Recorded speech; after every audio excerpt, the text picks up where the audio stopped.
Hey everyone, CozyAzeroth here. I have a little time to kill today, so I'm going to get some long overdue WoW Classic hardcore time in. So let's dive in. I'm level 12 Priest, and looks like I'm in Stormwind City. I think I was just getting this character over to Westfall last time I played it, but I came back to Stormwind for some reason. Let's see. I don't think I have any mail to check, but let's check while we're right here. Nope.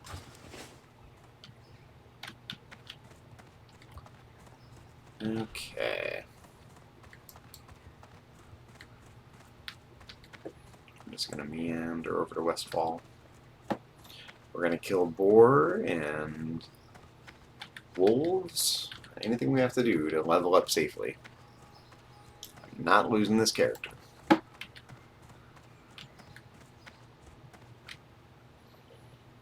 Do I have any gold? No, not enough. I was going to see if there's anything to buy in the auction house, but there's not enough. Not enough ducats.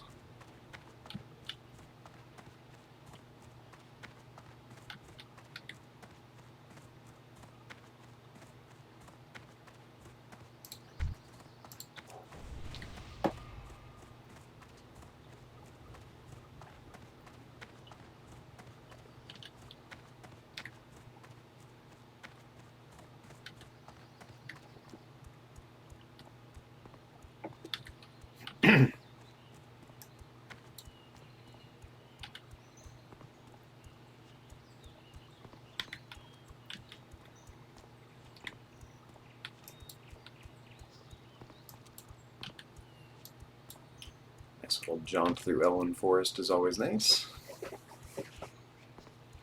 There's no fast way around WoW Classic. Gotta get somewhere, you just gotta run it. You don't get a mount to level 40.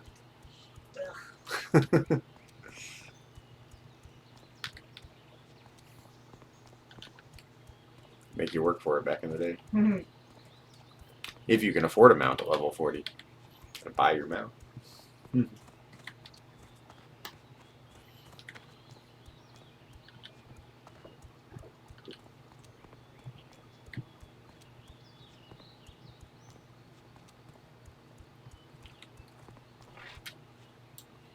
Well, I guess I got rid of a wand. Why did I do that? Oh no, I have a wand. That's right, you can equip a hammer and a ranged weapon. That's right. Yeah, there we go. Okay. I had forgotten.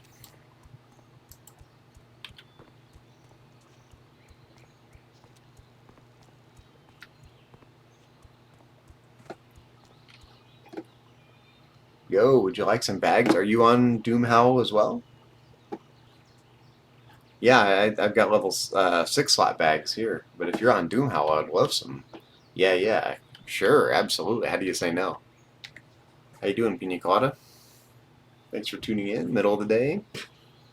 Never know when we're going to be on. Susan's here, but she's working right now. 4 feet away, so. Are you with anyone? No, I'm just playing solo right now. I'm just grinding though. The whole point of this character is to slow grind. No risky quests. This is hardcore realm, so we're gonna go real slow and cautious and just kill boar and kill wolves. Oh no, she's not playing right now. She's working. She's working from home today. Just me right now. Oh, awesome. Yeah, I've got a whole whopping 2 silver and 25 copper, so I've been making do with these little bags. But someone gave me these bags. Oh yeah, Jex did. Just Jex gave me these bags, I recall.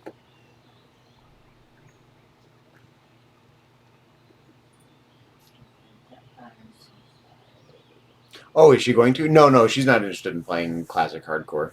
Yeah, she tried classic the other day and was not a fan. She likes all the modern quality of life improvements, and I think the hardcore gameplay is not for her. It is repetitive and boring, which it is. I'm just doing it because I want to. Well, you want to, and that's completely fine. So no, they appreciate it though. He offered to get you bags. Oh, that's so sweet. But Susan does not want to play classic hardcore. It's not for everybody. You know, and times have changed too. Like the things that made this game novel when it came out, you know, they've been done a bunch of times now, and people expect different things from games like this than they did 20 years ago. Well, I still just love the slow immersiveness of classic, and I like the hardcore realms have changed my gameplay. It's forced me to slow down and you know, be deliberate about what I'm doing and not worry at all about what level I'm at and trying to go like you do in the modern games. Kill a few boar and turn in a quest maybe and call it a day. The world doesn't change very much. This guy's Marshall Dugan here has been standing here for 20 years, so there's no rush. Yeah, exactly. I mean, the hardcore realms are really, you know, they're a different animal, of course, because part of the fun is seeing if you. There are people that play hardcore and really push it and push it and push it and see how close to death they can get and how aggressive they can be and not die. I'm going the other route on this character. I'm just slow grinding, healing your inner child. That's good. Yeah, I've been doing a lot of like retro things lately. I've been doing, I don't know if you've noticed, but I've been doing some live streams of some programming and some retro games and retro cartridges and programs on my old Texas Instruments TI-99 4A home computer. I was going to do that today, actually, but the next thing I was going to do was going to take me like 2.5 or 3 hours, and I was like, I really don't want to do that today.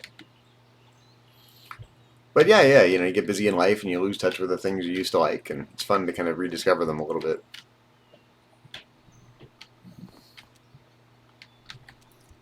Well, are you headed? I'm just gonna. There's no rush. Take your time. I'm just gonna wait in Elwyn Forest for you here.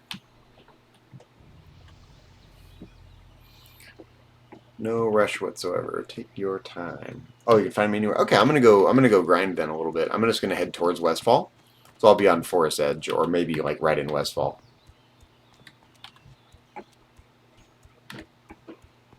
I'm not sure what level the enemies are at.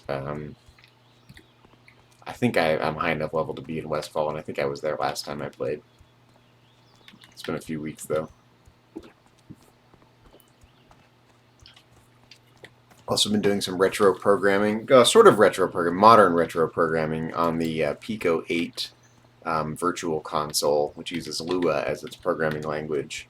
And a friend of mine, Dylan, and I are working on a retro 8-bit style Dragon Ball Z themed fighting game. And I've done a few streams, I don't know if you've noticed, but where we've been programming that game together. And it's coming together really well. We got the players zipping around the... Yeah, you should check it out. Go to my YouTube channel if you want. You can search for Zachary Fruhling, my name, Fruhling, or you can just search for CozyAzeroth, and you'll find it. And then just browse back through the recent streams, and you'll find a few streams where we've been working on this retro game. It's pretty awesome. We have two characters kind of flying around the screen in a grid. We've got a punching mechanic, like a fast, repetitive punching mechanic. We've got Kai blasts shooting. We've got little explosions that happen when the Kai blasts go off. We've got it adjusting the health and the Kai meter. There's going to be a transform mechanic, but we don't have that working yet. Transformation or transform, whatever it's called in Dragon Ball Z. And it's adjusting the meters correctly. And we're programming the entire thing by hand, and it's totally awesome. And check it out. And probably, you know, we still have a ways to go. I would say we're easily 5 or 6 or 10 more sessions away from finishing the game, if it's ever finished, you know. But to the point where it has all the things that Dylan originally envisioned. And things like being able to, we need to create a character selection screen so you can select which character to play at the beginning and stuff like that. So it's coming together really well, though. I agree. It's taken maybe 40 hours a week of work so far. Maybe a little less than that to get the game to that point. Which is not bad, actually, in the grand scheme of things. That's, you know, a week's worth of actual work. Very proud of it. Yeah, check it out. We're calling it Frieza's Fury. And, of course, you know, we don't own Dragon Ball Z, so we can't sell it. It's just a fan project. But I think once we finish that game, we're going to try our hand at a different game engine that we can actually create a game to publish on Steam or something totally different. But we're using this as a learning curve for our programming and development skills. I've done some light programming before this. This is by far the most complicated game I've tried to make. And it's coming along pretty well, given that. Considering I have no software engineering training formally whatsoever. Everything I've learned I've picked up from software engineers and from when I was a kid and from just fiddle farting around creating widgets in modern programming languages, some JavaScript and some Python, and now Lua. But yeah, go check it out on my YouTube channel, Zachary Fruling or CozyAzeroth, and you should be able to find it. And then just scroll through the recent videos, And I'm uploading. It's my personal YouTube channel, so I upload all kinds of things to that channel. I do some local history things and some retro things and programming, just all kinds of stuff. Whatever I'm in the mood for, that's what I do on my channel.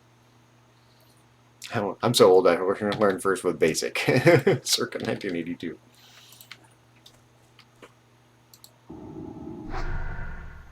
That spell isn't ready yet. Let's see here. It's been a while since I played this character.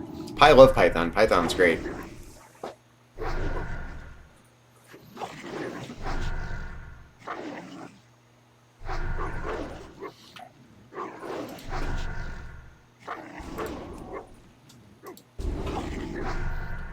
I think what I've learned about programming over the years is that people kind of geek out about a specific language, but if you learn one language, you're like 80% of the way to learning another language. They're more similar than different, with some exceptions, of course. Lower level programming languages are a whole other ballgame. But any high level programming language is going to be mostly similar to any other high level programming language.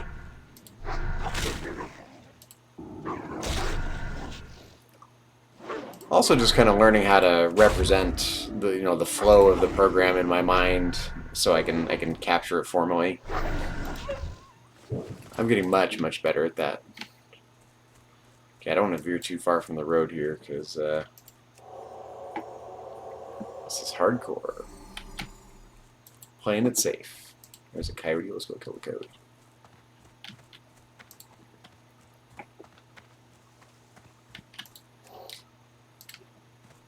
The problem with learning to be a software engineer for me is that a lot of it's so turn around that Westfall. Yeah. I'm in Westfall now. I can go to. Oh no, it's okay. I'm just staying on the very edge here. I'm gonna kill all these critters right on the edge, right by the road. Oh yeah. No rush. Take your time.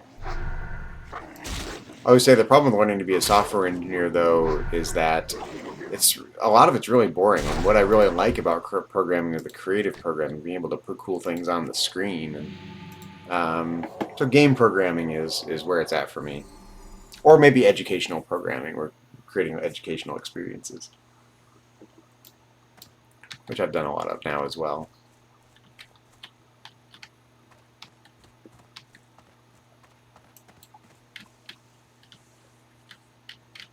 I spent years doing educational content development for Cengage Learning, a publishing company, for a little startup they acquired called Applia, writing and programming online learning materials for Logic. And I was doing kind of long-form XML programming using variables to randomize the content so different students would get different versions of the same basic experience. And then working with software engineers to develop interactive widgets for things you get in formal logic classes, logic proofs, Venn diagrams, truth tables, things like that. So, but all of that has served me really well. I think I didn't realize how much I'd actually soaked up doing that work, and now that I'm trying to just kind of create something totally on my own, I'm finding it flows much better than it did even a small number of years ago. It really did germinate. But yeah, I'll be careful in Westfall here. I don't want to risk it.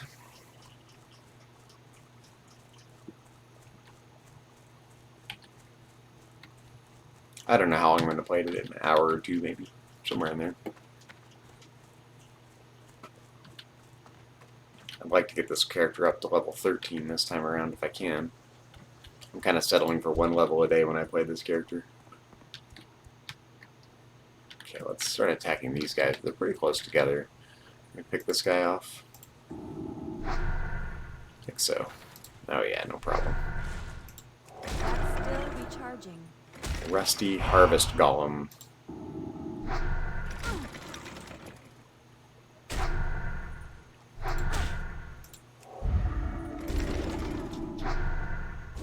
That spell isn't ready yet.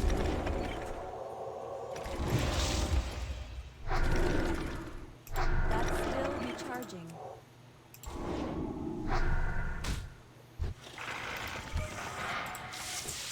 Let's see, I think I have plenty of food, right? Yeah, I do.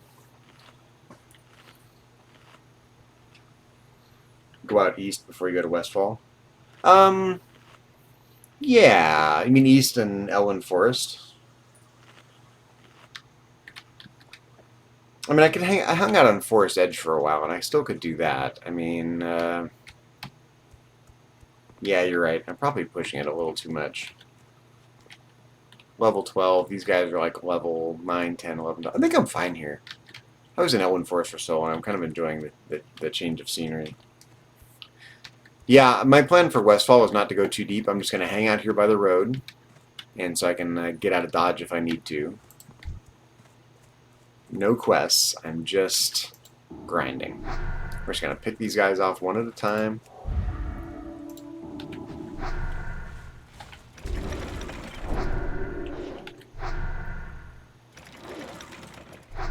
I like that you can just kind of turn on shooting and just kind of auto shoots.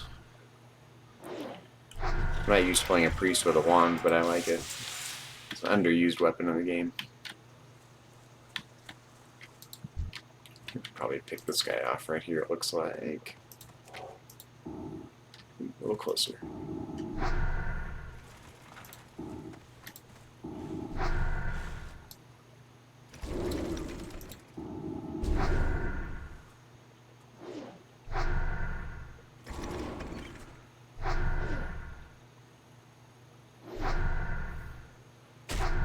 Oh yeah, I think I died in Westfall a lot when I first played this back in vanilla. It was cool to change zone. You spend so much time in Elwyn Forest, and you finally meander over to Westfall, and you're like, "Whoa!" Even though it's in the same vein, it's still farming territory. It has a different vibe to it altogether, and you get the sense there are even more mysterious things coming. Finally, see some of these weird golem creatures or machines or whatever they are. They're machines, right?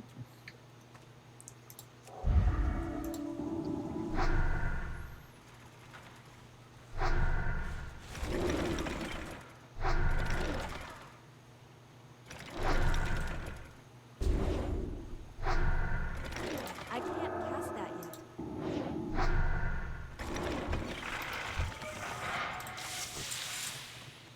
Back to the road.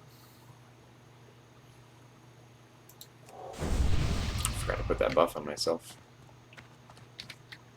Let's see here.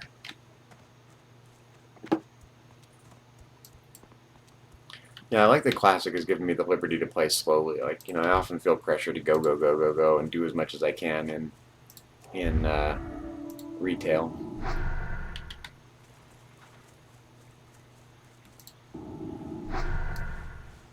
Let's back up to the road here. They're not recharging there. I want to make them come to me.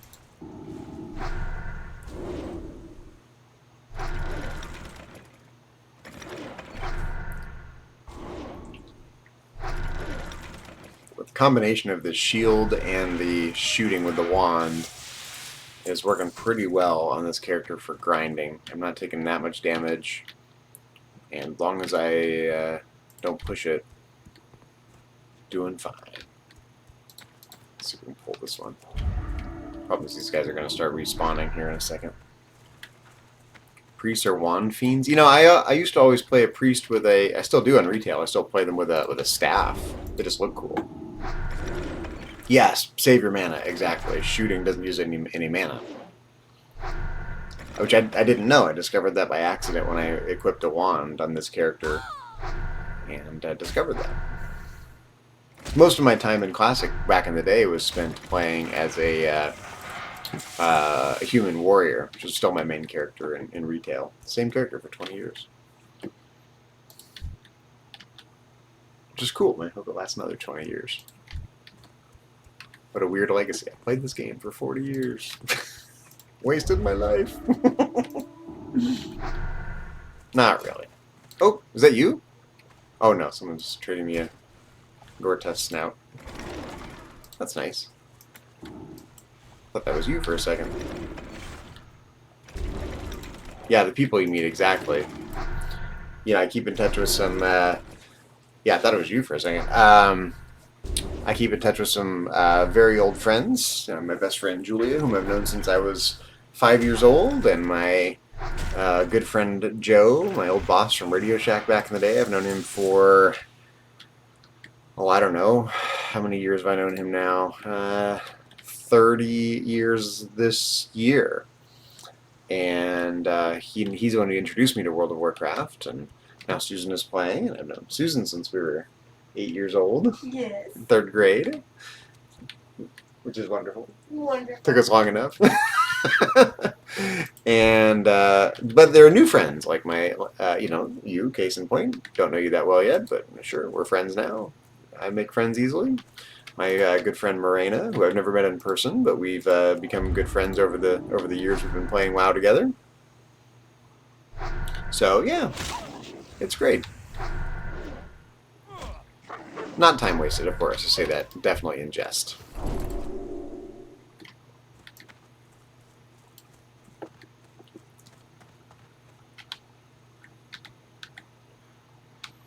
Not time wasted at all.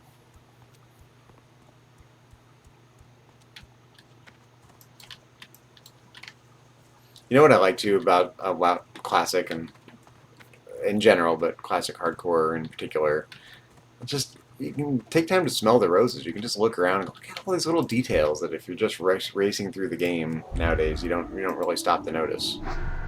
This little fishing pier here, what a cool place just to hang and fish for a while. Right here.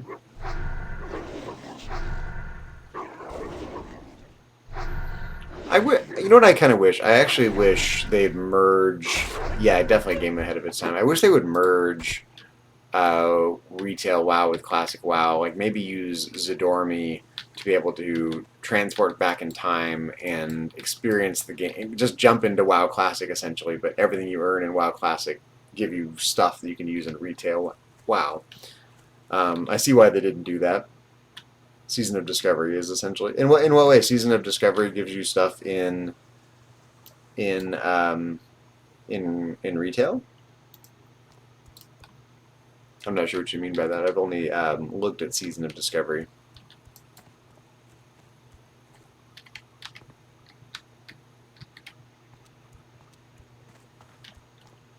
I tried it a little bit. Retail plus classic. Interesting. Maybe I need to give it another go. It was interesting. It was weird, like seeing new stuff in WoW, what's essentially WoW Classic.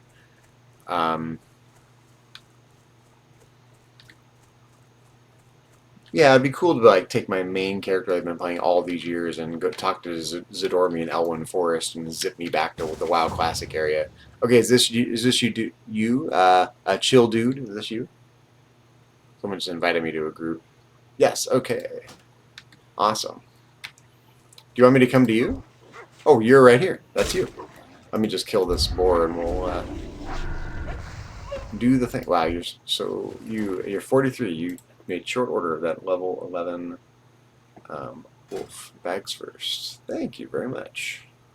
Thank you. Let me get those equipped real quick. Where'd they go? There they are.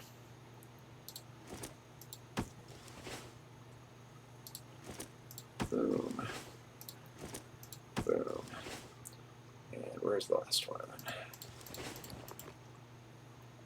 That's it. Yeah, that's it. Nice. Thank you very much. I appreciate that.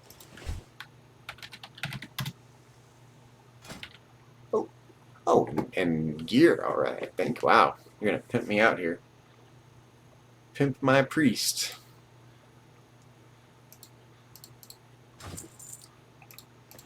Okay. Thank you. Let's see what. Got me way back at you here.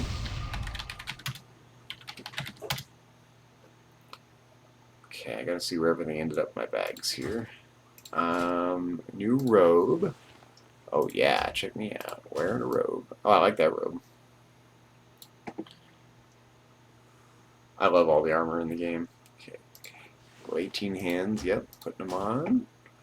And, okay, that I gotta wait till level 13 for. Pants. There we go. And a cloak. And boots. That's everything, right? Yeah. Oh, yeah, let's go to Ironforge, sure. Definitely, I haven't been there. I don't think I've been there yet on this character. I really don't remember. I've been playing this very slowly over a number of weeks. Yeah, let's go. Let's go check it out. I think I might already have been here. It didn't say I discovered it. Oh, yeah, I definitely know where the flight path is. It's down in the Great Forge, right in the middle.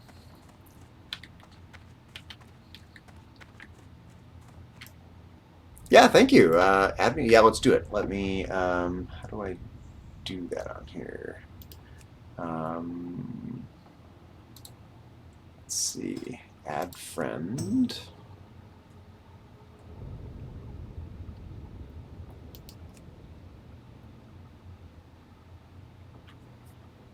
I was trying to figure out how to do the how to do the real ID friend here. Otherwise, I have no chance of remembering who is who. We have to do it in battle.net. Let me see.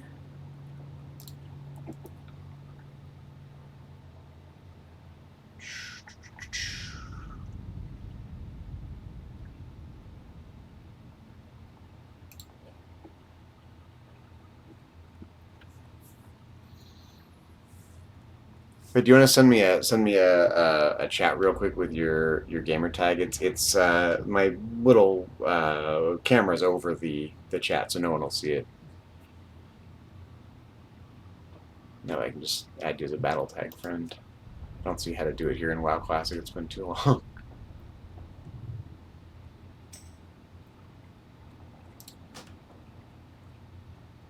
Leave the party. You got it.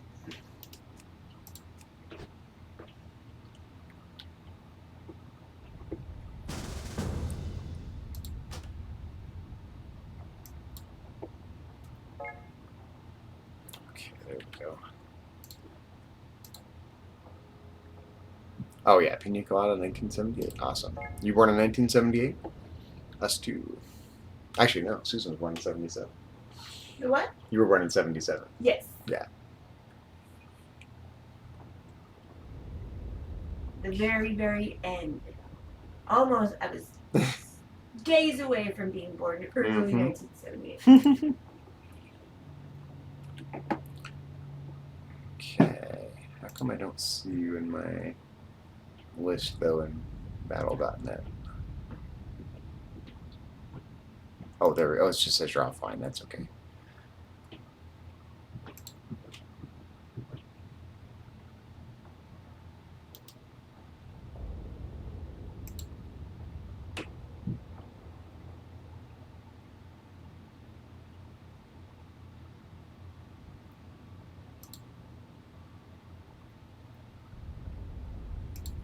Okay, there we go.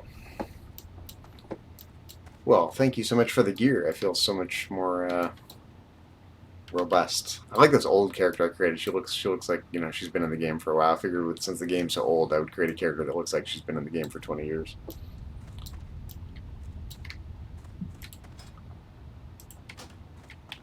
Okay, to the flight path. Experienced, yes. Not old, experienced, yes.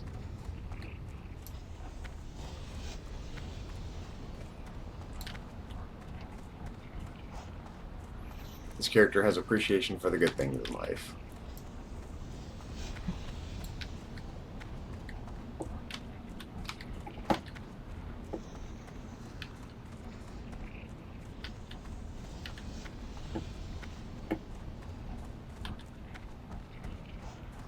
I don't know why I resisted streaming for so long. It's fun to meet people via streaming. I think I just didn't really know how to go about it. I guess I already had the flight path here. No. See you soon. Except that's weird. How come it's not letting What me, can I do for you? it's not pulling up the menu when I talk to the flight master. That's weird. Or the dialogue box. Well met.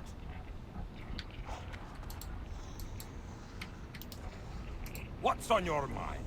I wonder if I'm having issues in the game. I need to log out and log back in real quick. Oh, I don't have the one in Stormland. Really, I guess I just never went to it yet. Had no reason to.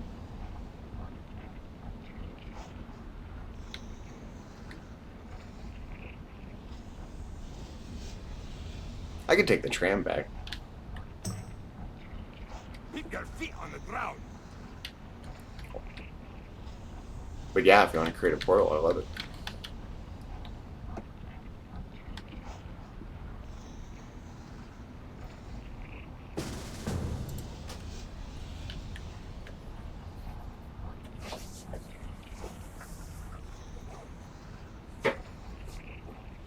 I might be having issues. Look at this person running around here. I think I'm actually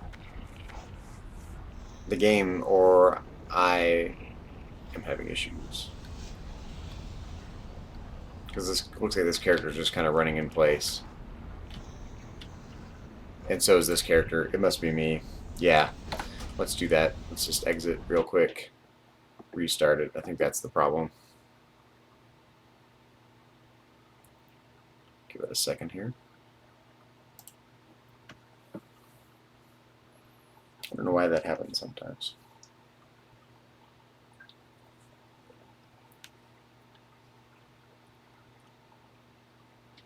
Alright, now my character's looking like a priest. With a hammer.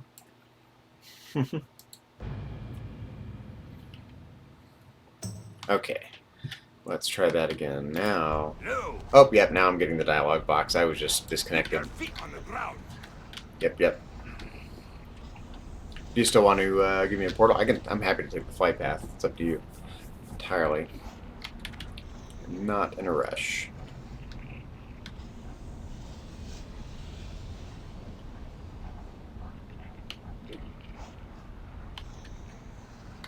Oh, really? You're next to me? That's weird. I didn't know they were doing phasing in WoW Classic.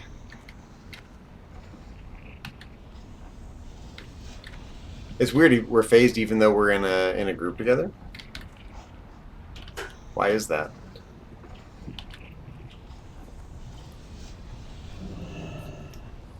Or is it sharding? Is that what they call it?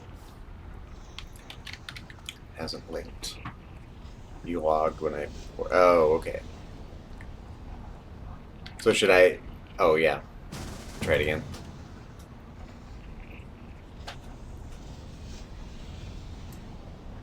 That didn't do it.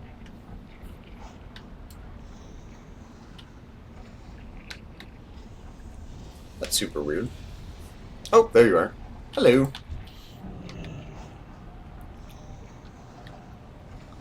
I like your character looks cool, by the way.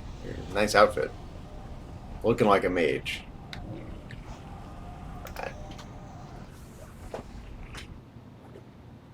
Excellent, thank you. Oh, cool. I didn't realize you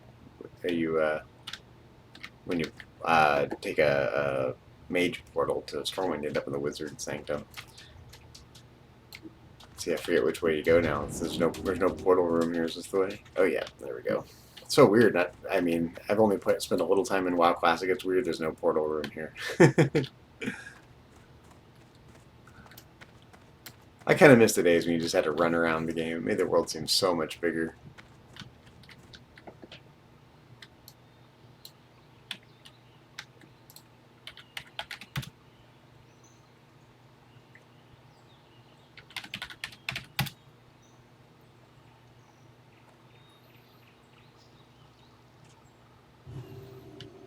It is still a portal room, I guess, yeah.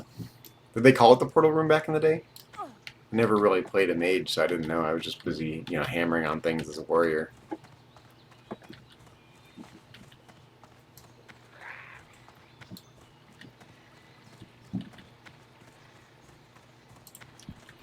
I always thought the Meccano Strider mounts were fun.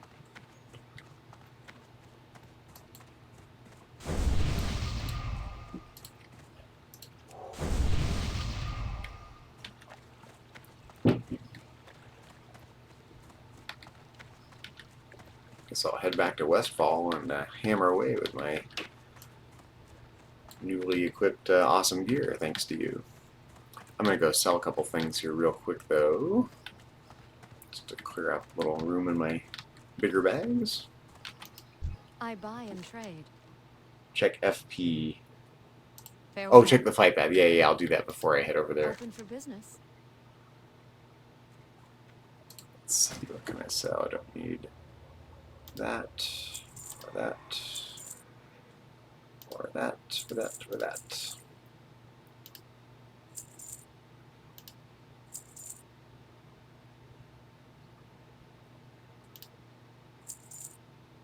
Rid of these old bags.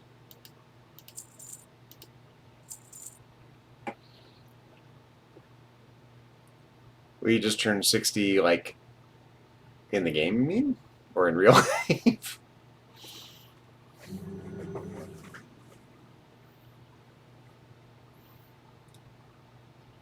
And 60 is the max level. I wasn't totally in the game. Like, well, you know, give it a few years, right? It all goes too fast.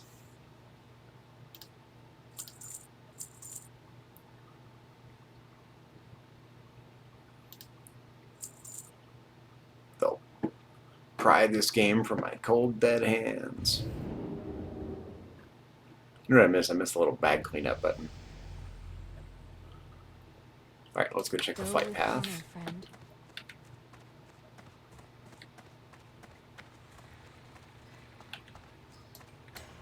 You know what I like too? I like how much quieter the game is. Or even though there are a few people around doing things, you can hear the occasional mount running by or whatever. It's so much quieter. There's just not as much noise in the game. Oh yeah, I should make a bank alt on this character, or from this server. I have a librarian alt on retail. I take all my books and letters and send them to that character. Oh yeah, thank you. I actually just noticed you gave me gold as well. Thank you. It should. I'm gonna save it though, because I'm gonna buy a mount eventually and start saving my gold. So since I'm playing, so yeah, I think I had the flight path already. Let's see, where do I have? Oh yeah, I only have the Ironforge flight path.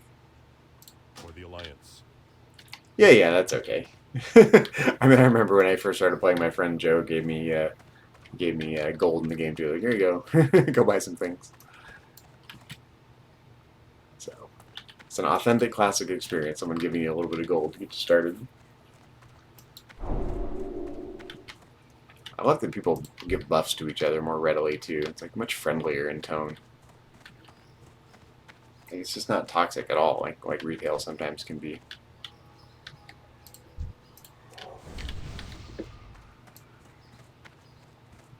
The kind of people that are going to play those are not toxic people, I think. Yeah, you have to, right? If you don't look out for each other in this game, someone's going to die, and there goes their hardcore character. I got to start over. Even making it to level 12 feels like something of an accomplishment. I had a level 6 character, and I made the mistake of trying to do that. Oh yeah, thanks. The quest in Elwyn Forest, we go into the mine. Got stuck in the mine and got overwhelmed, and there went my level 6 character. So I started this one. I figured, nope, I'm just gonna grind.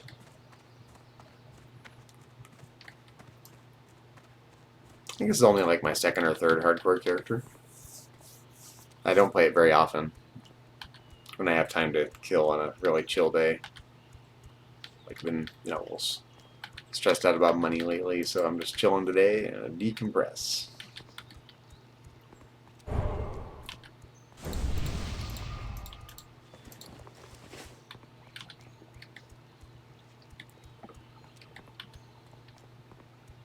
Baginator.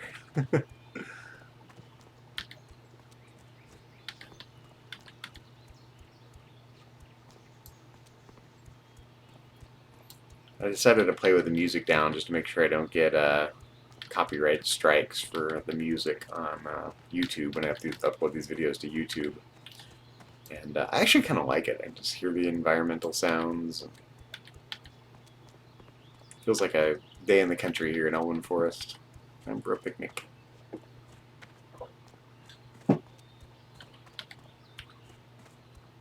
Unit scan hardcore is another add-on. So, what does that do?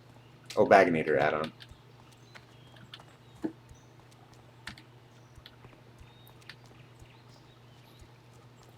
I've always been a little add-on resistant and never used them back in the day, and I have friends these days that are trying to get me to use add-ons for various purposes. And the only one I decided I thought was a good idea was, what is it called? My roleplay, so I can write backstories for my character.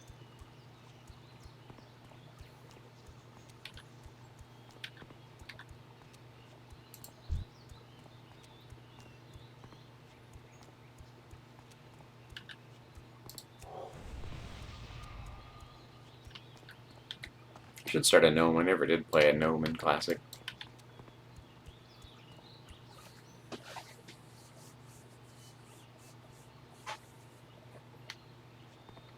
Oh, bank went away from the bank. That's cool.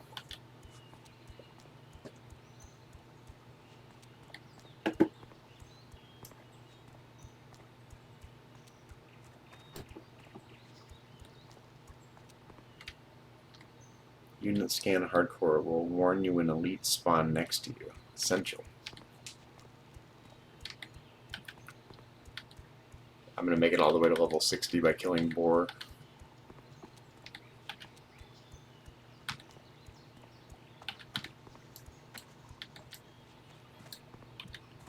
And I remember the time I spent grinding in Stranglethorn Vale back in the day. I'll give him a try. Yeah.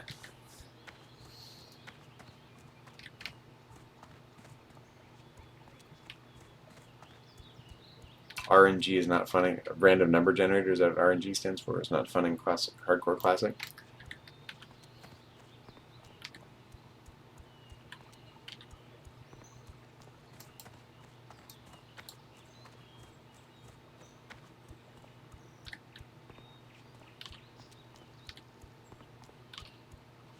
Take one wrong step towards a horde camp and they will net and kill you. Yeah, that's true. You got to really avoid the horde areas. Absolutely.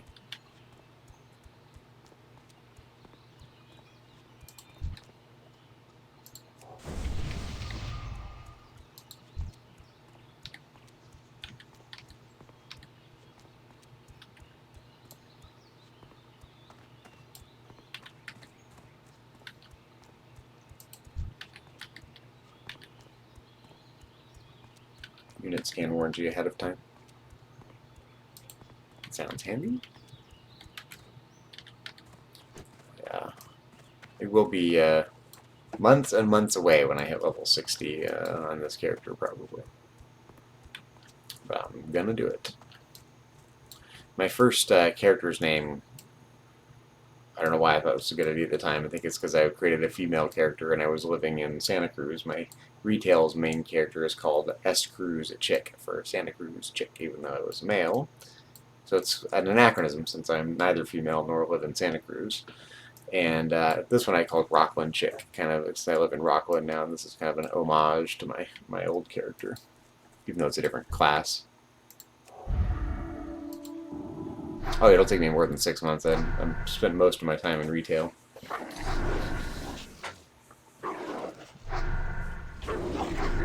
I think that's what it took me the first time I played, about 6 months on my main character back in 2005.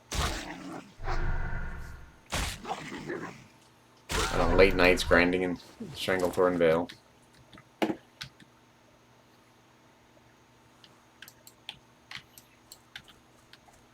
Plausibly the reason I didn't finish my PhD.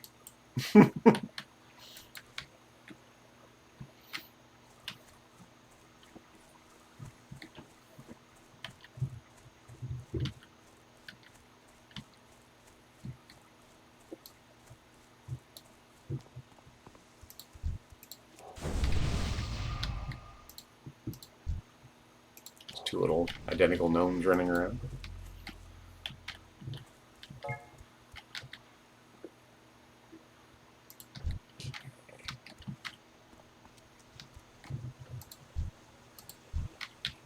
probably pull that one.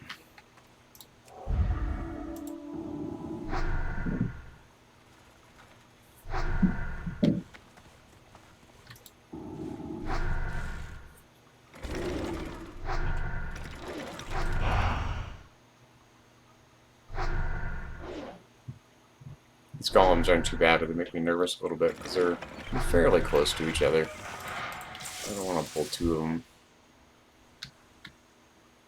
I supply only the finest goods.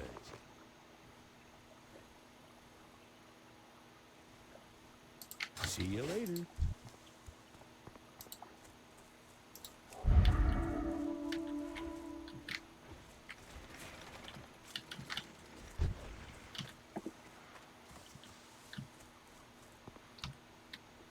DOT and 1. What is DOT?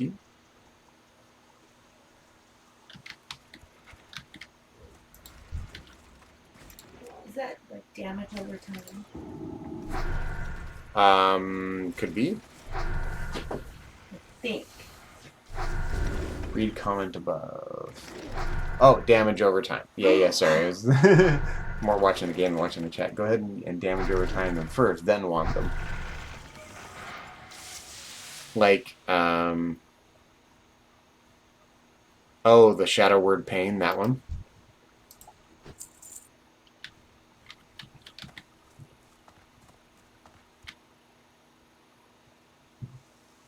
Yes. Okay, what I want to do then, I want to do a little reconfiguring of my action bar. I'm going to put it in order, otherwise I will forget that. Boom. Okay, let's try it. Let's get that shield on. We're going to damage over time them. It's funny that you knew the acronym and I did not.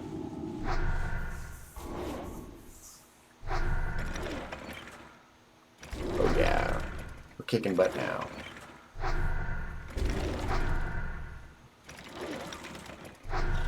Take that.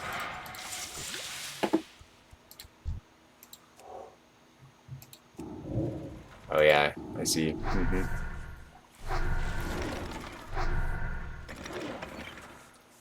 I have so little experience playing a priest, really. Although I'm becoming a competent healer in dungeons on in retail.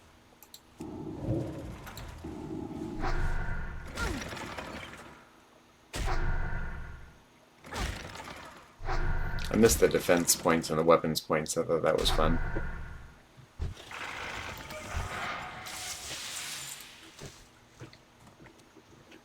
Right, how long does it last? 18 seconds? Okay.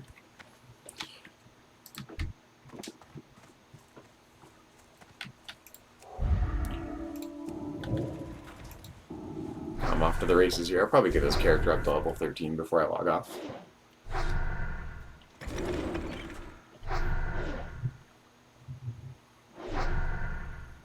Oh yeah, that's making a big difference.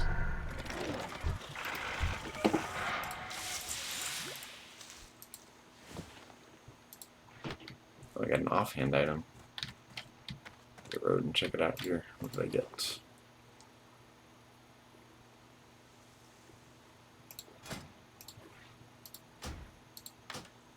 There we go. That's cool. Going devil soar hunting in Ungoro. I like Ungoro. That's one of my favorite zones in Classic. Yeah. Got a beer mug. It's an offhand item. What is it? Let's see. It's called Disciples Stein of the Owl. +1 intellect and +1 spirit.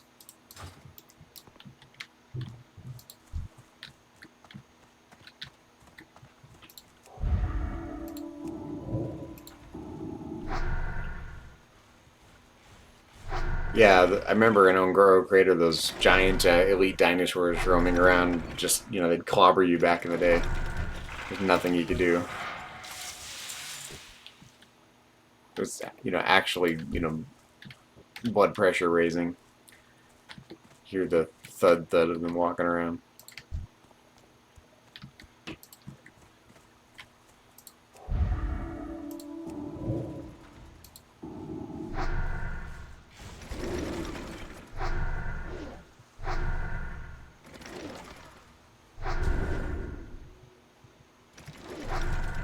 See, that's what I was worried about, one of those spawning right next to me. That's okay. I gotta remember to pull these things to the road.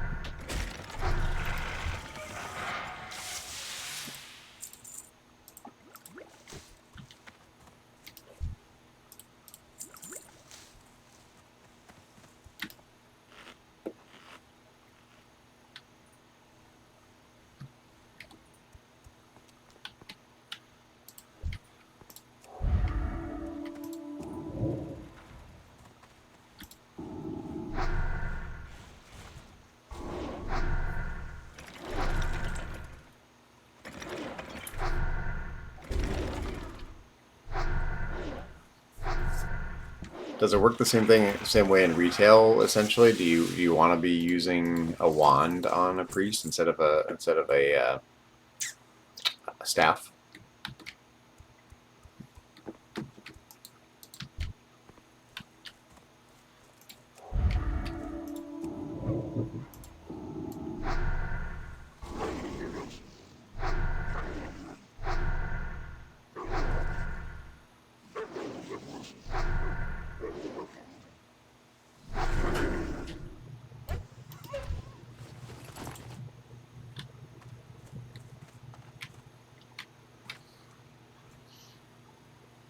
Anything you know in retail, completely forget in classic. They're 100% completely different games. Oh, absolutely. Yeah.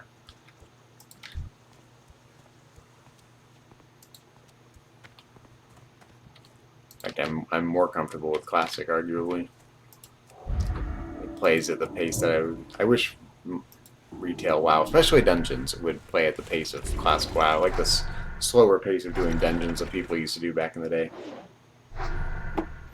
I actually created a group on Facebook and on Discord, World of Warcraft slow dungeon runners, for people like me that want to do dungeons in retail but do them slowly, and we have bi-weekly slow dungeon running nights every other Saturday.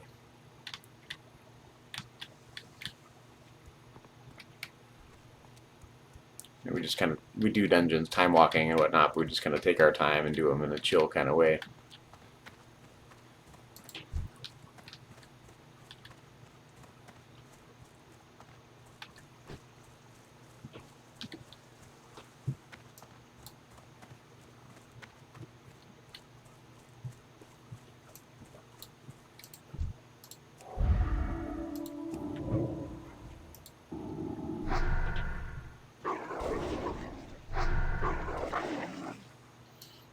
It makes the world seem so much bigger. You know, you can zip around all of creation in 45 seconds in retail WoW. It makes it kind of cheapens the worldness of the game.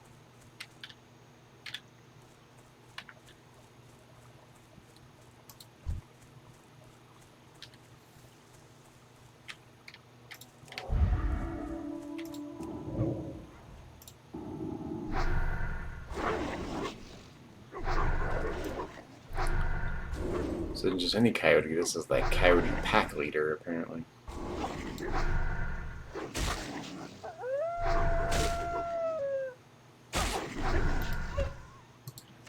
Just for fun, I see there's a Gore-Tusk over here. Let's go kill this Gore-Tusk. But we're getting a little too deep into the forest here. We're gonna head back here in just a second.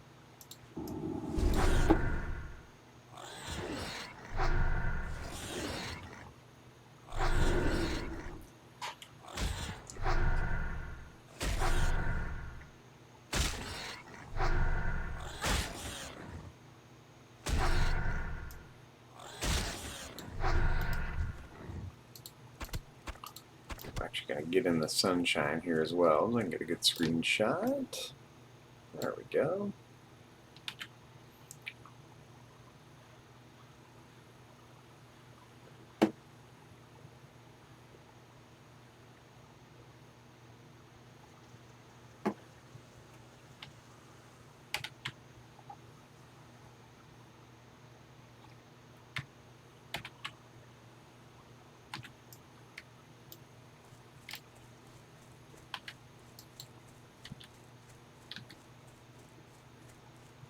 I wish I'd been streaming for years. There's so many cool things in the game that are moments I wish I would have captured while I was playing. I didn't think to record them, and now I record every time I play, essentially.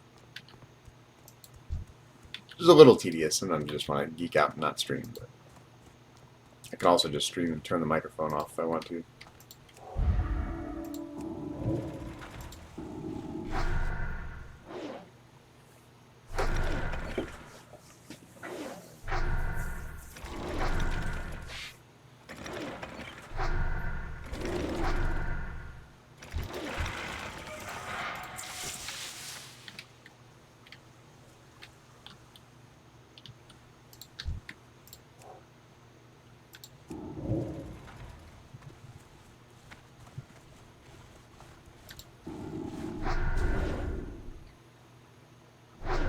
Alright, we're making good progress now.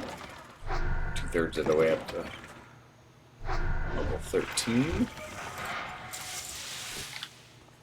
I love that one of the things they drop is okra. Funny.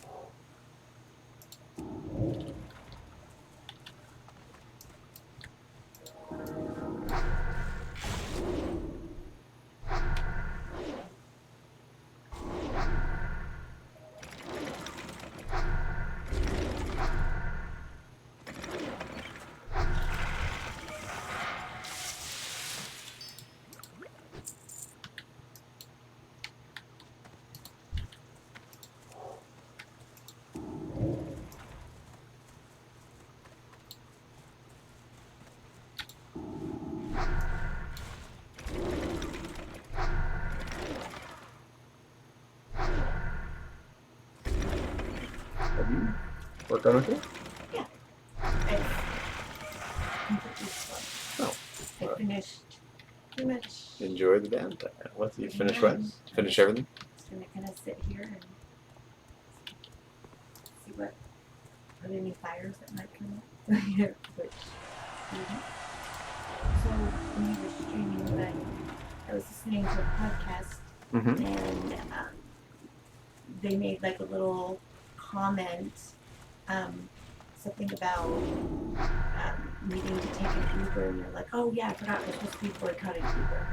Why? I have no idea. I'm trying to find out, but I can't figure out. First I heard of it. I mean, and the girl who said it, she lives in Canada, Mm-hmm. and then her co-host lives in Arizona. But they both were like, "Oh yeah, we're supposed to boycott Uber." Maybe Google it and see. I tried, but I can't quite figure it out. Like I see a couple things from like a week ago, but it's all like, watch my TikTok about why we're boycotting. I'm like, I don't watch a TikTok. So it's just them. Who cares, right? No, No. I guess they're explaining it, but I'm like, I want to read something. I don't want to have to watch. But it is this on like a TikTok. is this like a major thing, or is this these two random people that don't like it for like Uber for some reason, or is there something going on right now where everyone's boycotting Uber? No, because they're not gonna just say it like. Because she said, "Oh well, we could have, they're talking about the show. Oh, they could have just called it Uber." And then she said, "Oh yeah, I forgot we're supposed to be boycotting Uber." I mean, they said it like in a kind of a, "Oh yeah, it's a thing," Gotcha. I have no idea. Yeah, first I heard of it. Well, and because anything new, because of course things come up from 2024, 2019, all these like boycott this, boycott that. The first one I saw, it was like, oh, okay, hashtag Uber, boycott Uber, or whatever. I'm out of range. It started on Monday. And I know you said Monday was very slow, and Tuesday was very slow. There were some very slow days recently. So yeah, I'm wondering, like unusually slow days. So I'm wondering if there is something. A boycott going on? I'm trying to figure out what. Yeah, I cannot. I mean, I just Googled why are we boycotting Uber. I could try to get signed up on Lyft too as well. I mean, I know a lot of people do that, but don't they have different pay structures or different? Or I think so. Yeah, probably. I don't know exactly. Never looked into it. I was content doing Uber. Just keep it simple. One app, one phone.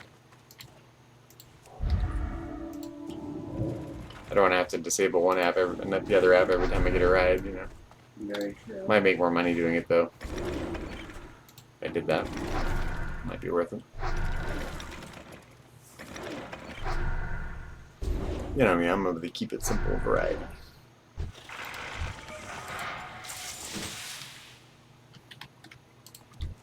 Yeah, we are rocking and rolling, killing golems now.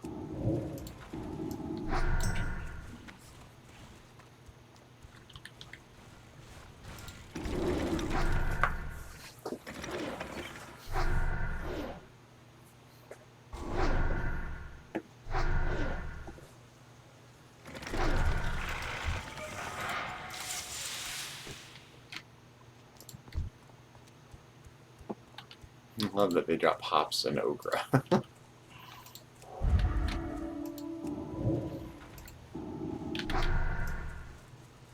It looks like it has something to do with some decision. The CEO is supporting Trump in something. Oh, okay. Uber CEO is supporting Trump in some kind of bill or.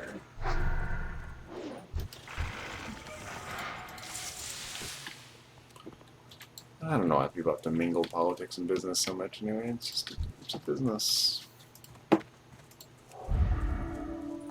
no fan of Trump, but like it's just a business trying to make money doing their business. Doesn't really bother me.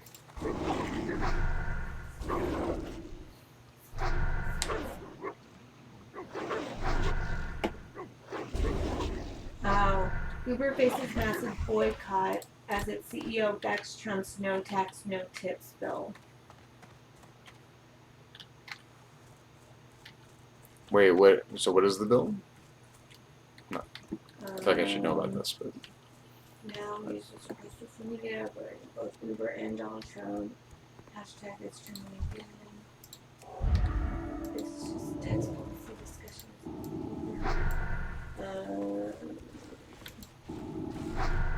No tax. I mean, I'm all for not taxing tips. That'd be great.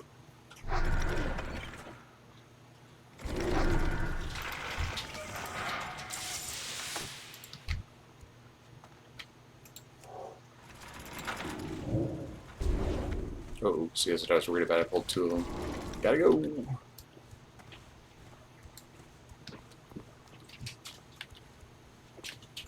Gotta go, gotta go. I gave up, I give up.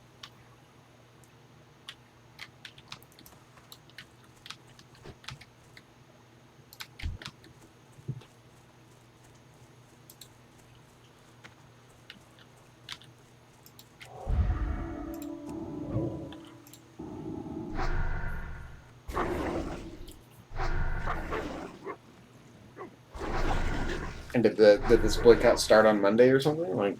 Does that coincide with? Is that why it's such a slow day? Maybe. It might have been because like one of the things I was seeing, it was posted 7 days ago. Mm-hmm. But Interesting. I can't cast that yet.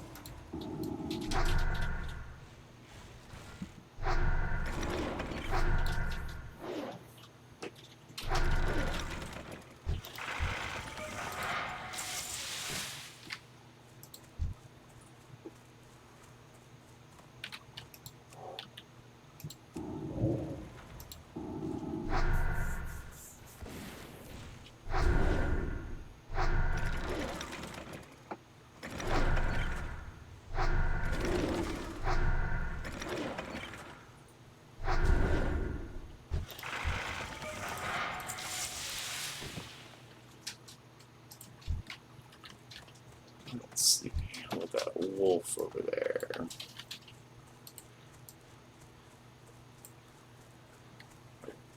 This wolf actually.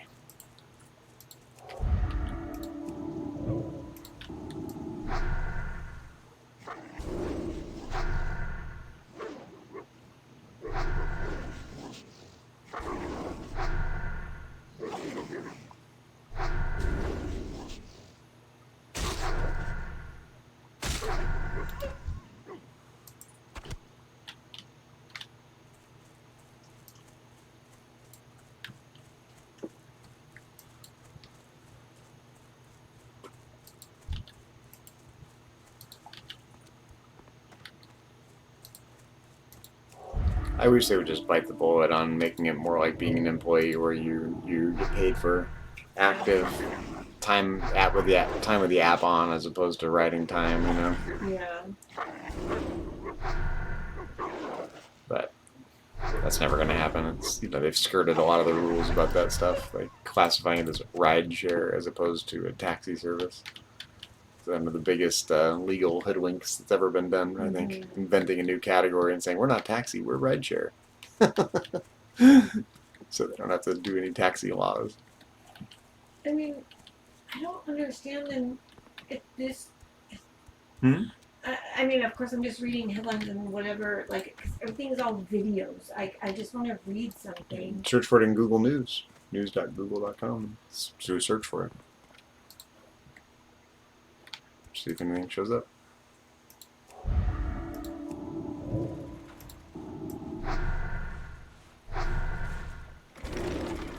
I can look myself in a little bit. I'm just doing this at the moment.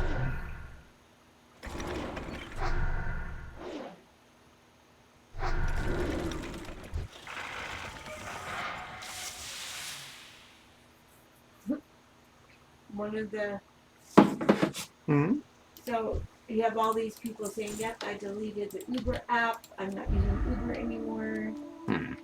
There's like thousands of comments. Oh shit.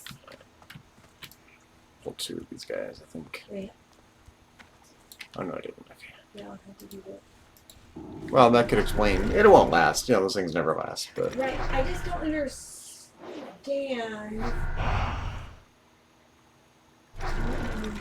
Controversy, but maybe accusing Uber of learning if it's company.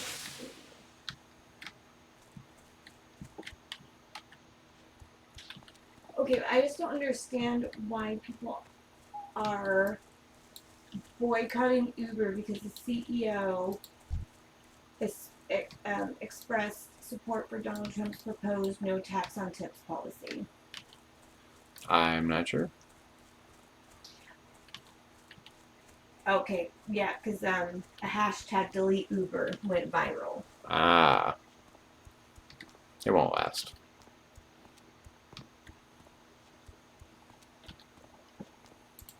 Okay. The delete Uber hashtag is trending again as people uninstall the app and call out the company for what they see as political bias and exploitation of drivers. Well, yeah. I mean, sure. But, I mean, don't they all do that? Like, you guys, like, look how much you drive in a day, Mm-hmm. and you sometimes, I mean, sometimes you make, and this is your own goal, but, like, you don't make an astronomical amount of money in Mm-mm. one day, No, and it's true. you should.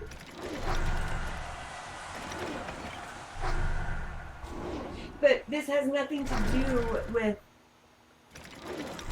this no tax on tips, right? I mean, one has nothing to do with the other. Like, they're always going to exploit the drivers. Yeah, I mean, unfortunately. I have not been following this. I understand that there is a movement to not have taxes on tips for service workers. I think not limited to Uber drivers. I think talking about waitressing.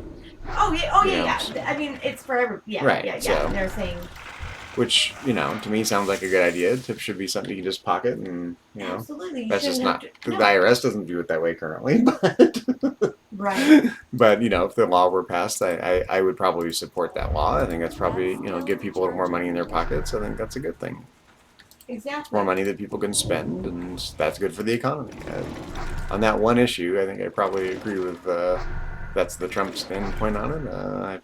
One of the very few things I agree with Donald Trump about. Like, count them on 3 fingers kind of thing. Yeah. Alright, level 13. Woot, woot, woot. I did it. Alright. Let's keep going a little bit here, and then I'll head back to Stormwind. Park my character there.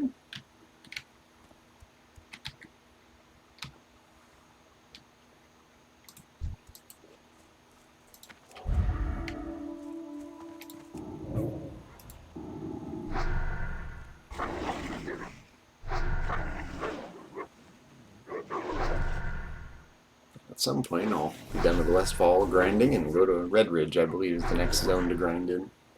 But the whole reason, it has nothing to do with what is being supported. It's the fact that people are mad who use Uber, that the Uber CEO is supporting a portion of Donald Trump's bill.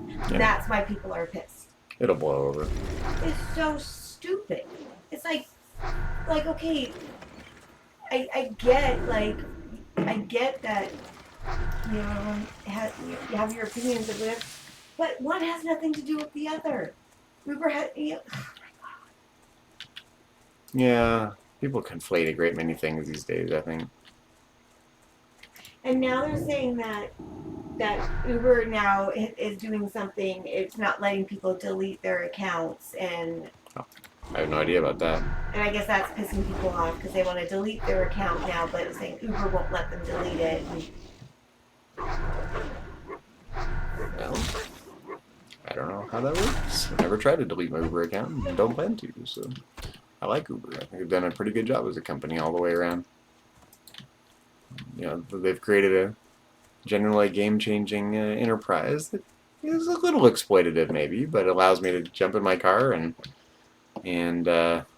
make some money. Oh, someone just whispered me, "Hello, who are you?" But it's so funny. So then they're all the people who are mad at Uber. They're showing all this concern for the Uber drivers. Okay, but then guess what? If you stop using Uber, you're hurting the Uber drivers. What? Like, these people are idiotic. I'm gonna have to. No, it might make my blood boil to watch these idiots talk about it. Someone says, "Are you in real life a chick?" So nope, it's an homage to my first WoW character, which was female. That's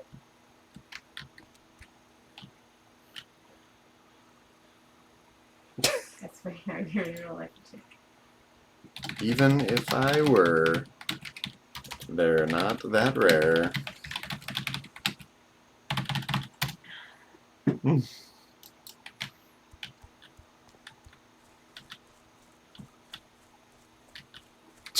Sorry, bro, I'm drunk.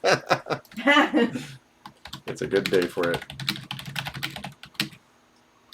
Live your life. It is a time to celebrate. For tomorrow we all may die. That's grim. From Finland, have a good one. 1 a.m. here. Get some sleep.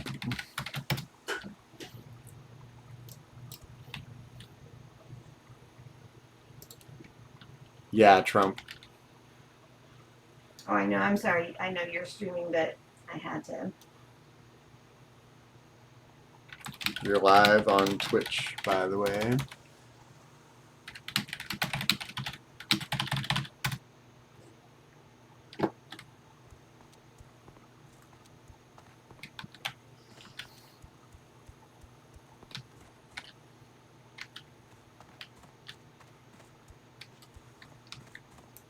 All right. I'm not into boycott. I don't boycott things. Like, you know, if you just don't like it, fine. You know, just you know, stop using the thing. Don't make a big thing of it. Whatever. Let other people decide what to do on their own. I don't know, but it just is mind-boggling that okay, you boycott it because you're trying to be supportive of the workers, but then you're hurting them. Like, kind of like what you. Well, is that what Trump wants? Does he in fact want to not tax tips? Is that the policy in question? That is one of the many things in his bill. Well, there's that ginormous tax bill. There is a part of economic. Yeah, it's just because it's that same bill that they're saying, oh, but then it's going to take away health insurance for millions of people. Yeah. It's going to do this, right? Because right. because yes, there's. Well, I wouldn't support that, right? I mean, what? But it's because the Uber CEO said he supports the bill Mm-hmm. that Well, people are pissed. I'm not a big fan of these giant bills where they smuggle everything in the kitchen, including the kitchen sink, into the same bill. Well, You know. exactly. I mean, and yes, of course, there's going to be bad things. Obviously, probably most of the things in the bill are not going to be beneficial. But yeah, I mean, it's just like that's what they do. They like, oh, it's all bad, but look, there's some good things too. But on a whole, it is not going to be good.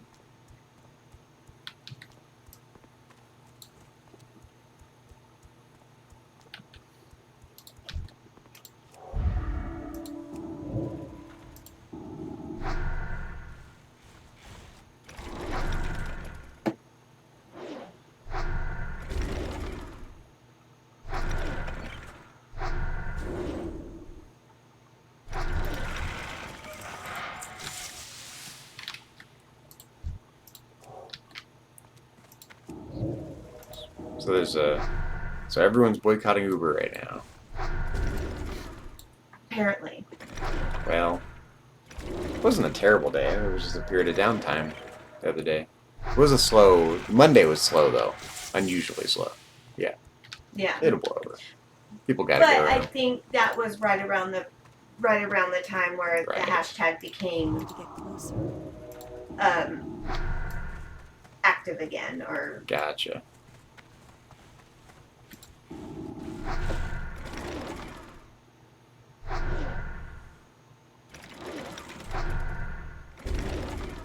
How about keep taking Uber and tip your drivers? exactly, You really want to help people? exactly, and that's the thing. It's just like don't sit here and say that you are concerned about the drivers when you're telling people to boycott it. Yeah, which hurts the very drivers you're trying to help. Exactly. Right? Exactly. In the short term, but Yeah, exactly. here's the difference between short term and long term. There is. But people who are driving Uber kind of need the money right now. Yes.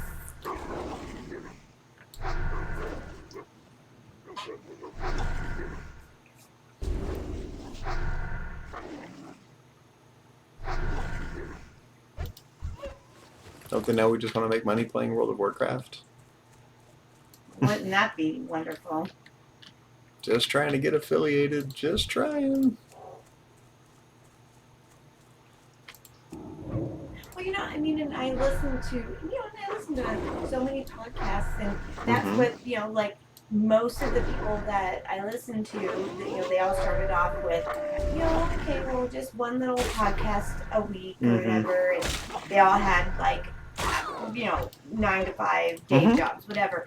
Almost every single podcast I listen to now, that's all they do now, because they're able to, they monetized it, and they are able to only do their podcast, and they support their life, and they make a way. I wish I was savvier at knowing how to do that. I mean, podcasting definitely got to be a grind when I was doing it. But, Well, yeah, because when it becomes your job. yeah, exactly. I mean, I have the one I'm listening to right now. They have 2 different podcasts, and they both monetize it. They have it both on Patreon, and they have what's it called? They have advertising, and they just do a whole bunch of different shows. They Mhm. watch trash TV. It's a husband and wife. Right. And then right now I'm listening to a song. It is actually kind of a funny thing that they do periodically, where because the wife makes the husband watch all this trashy TV, whatever, Mhm. and then they do an episode every once in a while, and it's called Corey Strikes Back, Okay. where the husband then makes the wife watch something that she never wanted to watch, because it's his way of getting back at her for making him watch all this trashy TV. Sounds familiar. So.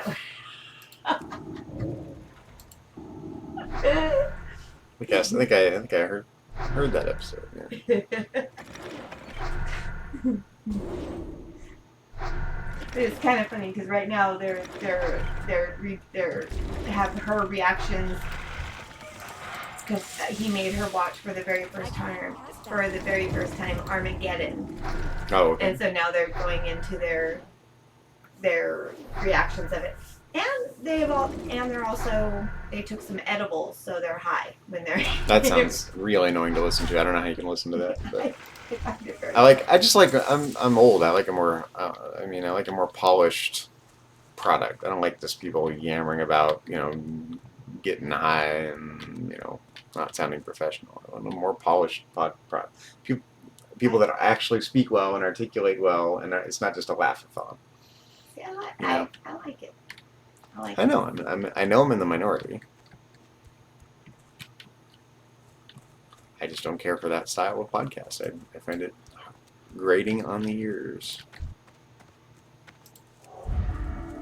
Does not work for me. Glad you like it. I don't.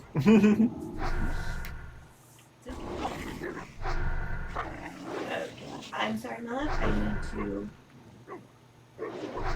push past you. 'Cause I need to go fill up Oh, my that's water. You okay? What'd you I do? smashed my toe on the desk. Are you okay? Nothing broken or bent? I hope not. No, I don't think so. I don't think I smashed it that bad.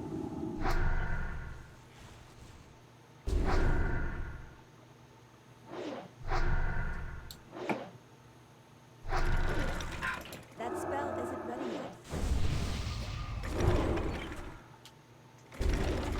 I love you. I love you.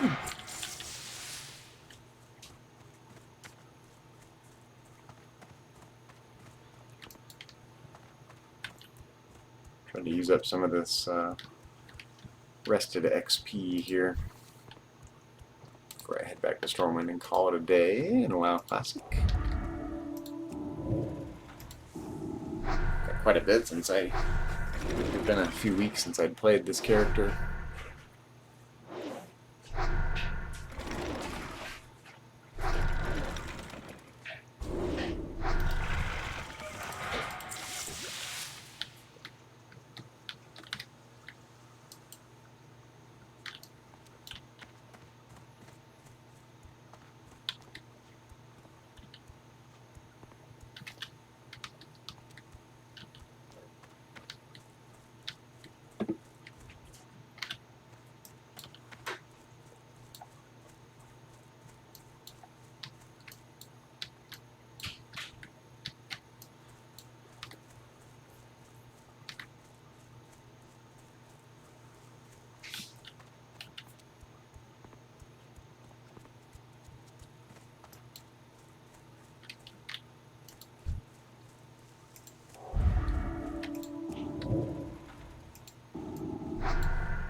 Dylan message. He said, "I do, but I may not be able to. What time were you thinking?" I was thinking a while ago.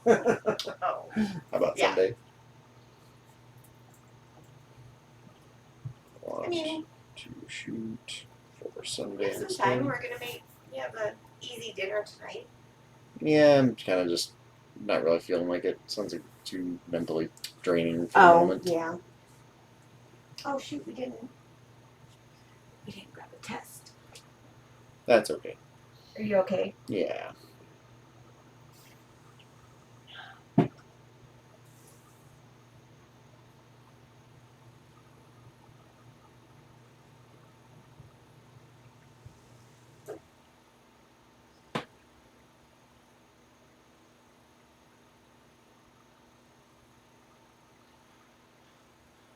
I asked him if he wants to do Sunday instead.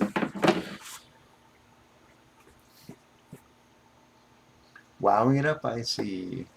Yes, in classic hardcore. I'm slow grinding on this character. I'm not doing any quests, or very few quests, just the very, very easy quests. And I'm not taking any chances. I'm hanging by the road, and I'm picking off mobs, and it's a very slow-going process. I've done several sessions on this character over the last many weeks, months now, actually. And it's boring and repetitive, like WoW Classic can be, but it's also meditative. Watch out for them pillagers. Pillagers. What pillagers? These guys? The golems?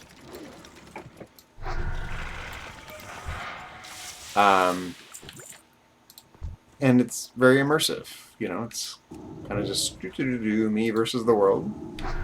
It's a big scary world. It's so sad. It's a big scary. It is. And it's always been me versus the world, right? Oh. I'm used to me versus the world. I got this.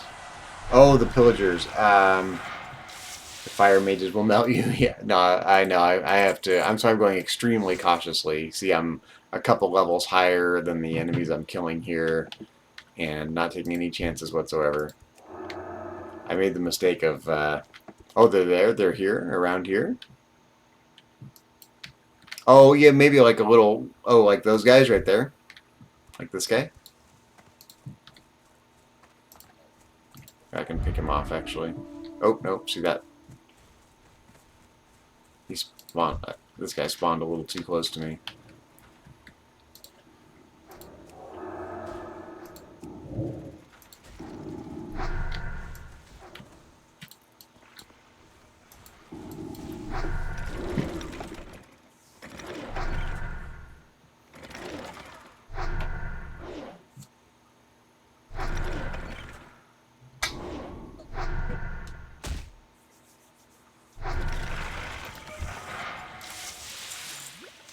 Lumberjack axe.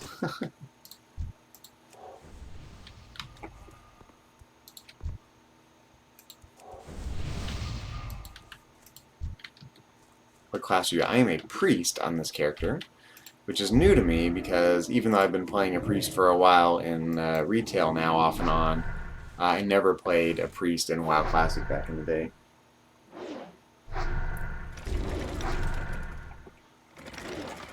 And I discovered a little late to the party, squishy, yeah, I discovered a little late to the party that if you use a wand, you don't use your mana, so you can just shoot the wand project. Thank you. You can use the wand projectile and doesn't use up your mana. So I'm having the combination of the shield and the shooting of the wand is working well for grinding as long as I don't push it. Thank you, Mother. I'm just kind of hanging back by the road, so I can always get out of dodge if I need to.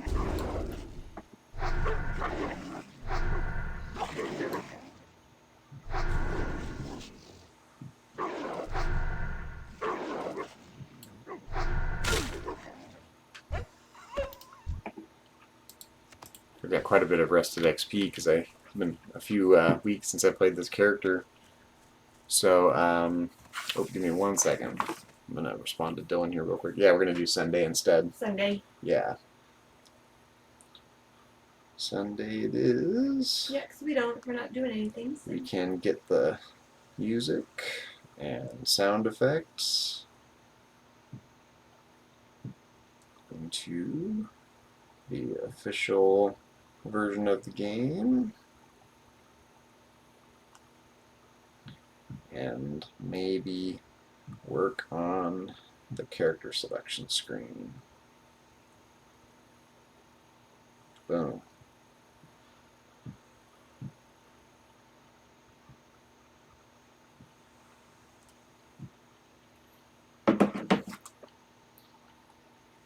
That is not my wife, but she is soon to be my wife because we're going to get married. We've known each other since 3rd grade, 1986. I was married before. She was married before. Didn't work out. We've always liked each other. So we are going to get married. Yes. We are. Oh, it is just, awesome. We just don't know when, but yeah, we are. Got to get a few ducks in the row first. Yeah. Financially, mainly. And yeah, it is awesome. And she does play WoW. I do. She's new to it though. She didn't play it back in the. Well, she played it a tiny bit back in the day. Yeah. But she's essentially a new player. And so we've been doing mainly just random stuff in retail. There's so much, we just have a few alts that we're doing, various parts of retail with. And then I was just chatting with a friend of mine. We're working on a retro video game together. We're programming in Pico 8, a retro 8-bit style Dragon Ball Z themed fighting game. And it's coming together really well. I'm not a trained software engineer, but I teach logic as part of teaching philosophy, so that is serving me well for getting up to speed on programming, and I'm surprised how well it's coming together. I've learned a lot over the years. I think I've spent time working with software engineers in the past, when my time doing educational content development and instructional design, and I've always used to dabble in programming when I was younger, and so all that is coming together to make it fairly easy to create what I want to create. But it's still like very retro. I'm coding the entire thing by hand, not really using a game engine per se. But next time I want to choose a game engine and make something that's a little more commercially viable. Obviously we can't sell anything Dragon Ball Z themed because we don't own Dragon Ball Z, but we can make it a fan project and throw it out there. We're going to use that as a branching off point to whatever our next development project is, and try to come up with some game that we can have half a chance of throwing on Steam or something similar.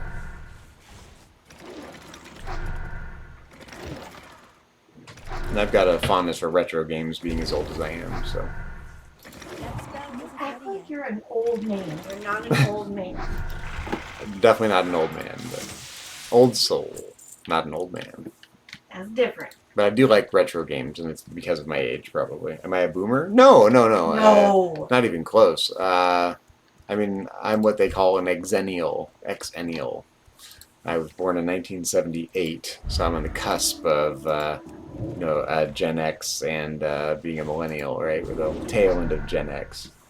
And I'm a cougar, apparently. Because you're 7 months older. Because I'm 7 months older than you.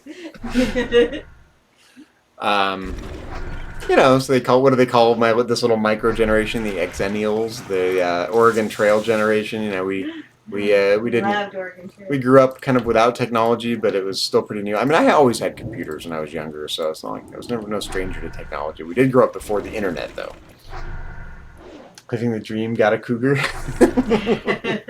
Exactly. Maybe she's living the dream. Maybe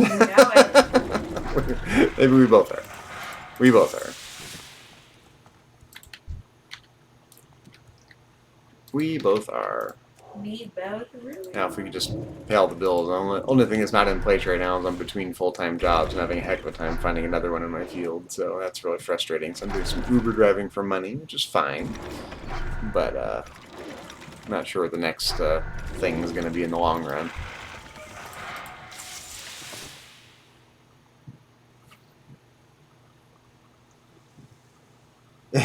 Like a little happy dance emoji. It's so small on my laptop screen, I have a hard time seeing exactly what it is. From here, anyway. Just my laptop's positioned way over there, a couple feet away.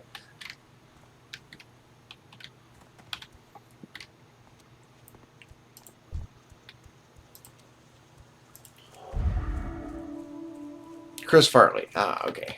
Chris Farley dance. I was always more of a Dana Carvey guy. I missed the Chris Farley wave on Saturday Night Live.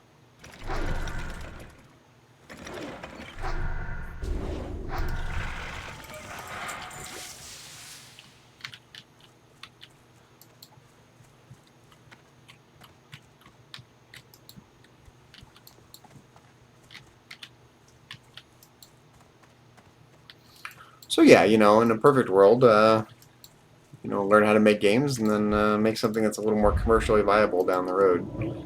But for now, just kind of learning how to make a game. Ah, nice talking to you too. Don't be a stranger. Say hi anytime. Only get intermittent streaming these days since I'm not sitting at home as much as I once was. Either when I worked from home or when I was between jobs not doing Uber driving. But now I'm on the road a lot of the time. So yes, followed from when Jack's rated. I remember. Yes, it's hard to remember all the screen names sometimes, but I definitely remember. I remember your screen name. It's Killabro. Like it. Yeah, Jex does a good job of just like showing up sometimes and rating. I love it. Have a good afternoon and evening. Just Jex is goated on the WoW. Greatest of all time. Is that what you mean, goated? She does some pretty epic WoW Classic streams. Yeah. Halo 3 player. I loved Halo 3. I played Halo 2 a lot before Halo 3 on the original Xbox, and man, I missed playing that game. That multiplayer was a fun multiplayer experience. They really got something right on that system back then. And I haven't had an Xbox in a long, long time, and I've been meaning to get one. It just costs so much money, and I can't justify it right now. So PC gaming it is while I'm... Yes, I followed you, I believe. I'd be streaming H3. Cool. I'll check it out. Is that the rebuild version? Not the original version, right? That's the rebuild version of Halo 3. Is the original even playable anymore? I haven't kept up on it, so am I right that the versions people are playing now are all the newer rebuild versions? MCC, Master Chief Collection, is that what that is? Yeah, it's a shame because I really, you know, I have mixed thoughts about rebuilding old games. Like, I'm such a purist, I want to like bust out the old system and play it on the old hardware, the old graphics. But any version of it's better than no version of it, right? So, do they have the ability to switch in the old graphics, or is it all updated graphics? I've not played it at all. I think I've purchased it though, actually. I just never gave it a whirl on my PC because I don't have much room on my PC left for new games. It's filled with all my other projects.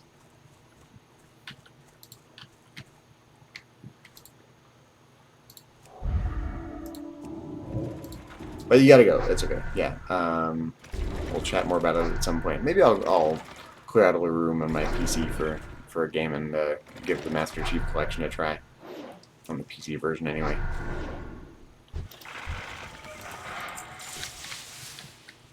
It's like in ham radio. Any antenna is better than no antenna. Any gaming is better than no gaming when you're a gamer, right? Do what you gotta do. Can't play it on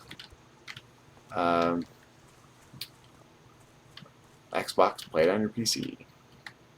On campaign on H1 and H2, you can swap between better graphics and the old ones. How about the multiplayer? Can you play like the multiplayer experience? I forget what it's called, like the Rumble Battlegrounds, everyone against everyone kind of matches on Halo 2 in particular, because I loved Halo 2 and I loved the multiplayer in Halo 2. I was a deadly sniper in Halo 2. Nice. Maybe I will give that a try on my PC. I need to get controllers. I don't have game controllers on my PC.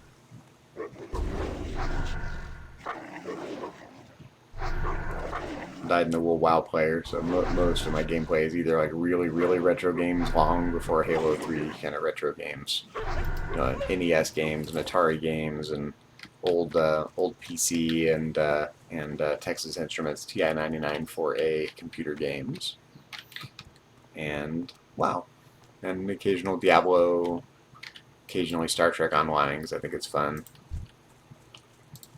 things like that. WoW wasn't for you, but you tried it for Jex. Well, yeah, I think, you know, I don't want to minimize your judgment of it, but I think you might find if you played it enough that there's something for everybody, especially in the modern version of the game. Maybe not so much in WoW Classic. In the retail modern version of the game, there's so many different ways of playing it. You could, if you were willing to dive into it, find some niche that works for you. Maybe, but maybe it's just not your thing. Well, I think they've tried to accommodate a great many different play styles and things people like about games, and I think the cartoony style artwork has held up pretty well. It never really goes out of style because it was stylized from the beginning, and so now it looks just as stylized as it did then.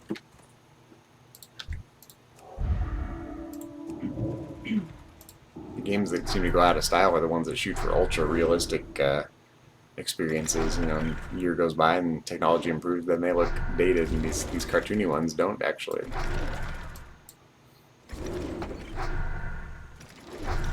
Maple Story has taken up most of your capacity. What is Maple Story? Is that a game?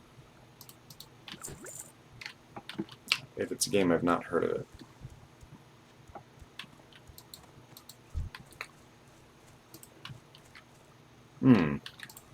I have been meaning to try other games, and you know, part of the reason I don't is that my computer is almost full. I'm doing various archive projects, you know, family history and local history, and a lot of and I got my little side business selling cross-stitch patterns on Etsy, and all the files for all of that, and all the files for my family history stuff. It is taking up a lot more room than I would like, and I probably just need to offload some of that into external storage so I can get back to treating this like a gaming machine. But this has been my work machine and my personal projects machine and my gaming machine, and it for $1,400 at Costco, it's been a great laptop.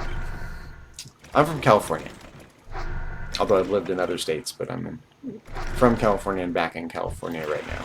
Oh, South Carolina. I've never been to South Carolina. I did have ancestors that were from North Carolina, but I've never been to South Carolina. I've been to several southern states, just not to South Carolina. How do you afford to live there? Yeah.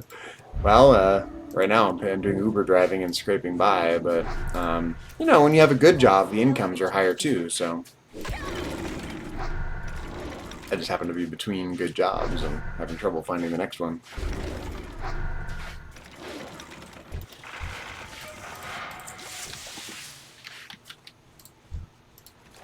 But it is expensive, for sure. But there's a lot of things to enjoy here, you know. We got the mountains and the beach and the wine country, and you know, anything you want to do is within a driving distance, like anything you want to do. So that's comes with a lot of perks, but it's expensive. But most importantly, it's just home. You know, from this area, and I'm living about, I don't know, 50 miles east of where I grew up. Now, northeast, and we're going to move back to our hometown at some point. We've decided next year sometime, give or take, plus or minus, and home is home, right? Everyone's from somewhere. We're just figure it out.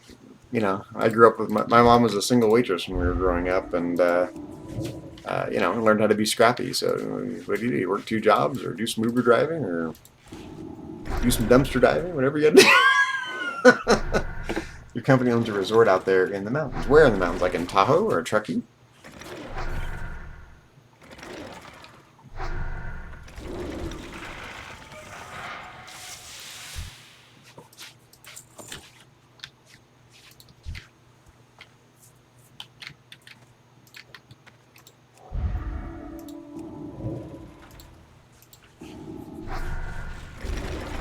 Yeah, we're about Big Bear Lake. Okay. Where's Big Bear Lake from here? I don't know exactly where it is. It's more like southern-ish California. Gotcha. Yeah, it's pretty far. California's a big state. It's beautiful from what I've seen. Yeah, I've never been there. I've never been there either. We're about an hour and 45 minutes from Lake Tahoe, and an hour and a half from Truckee.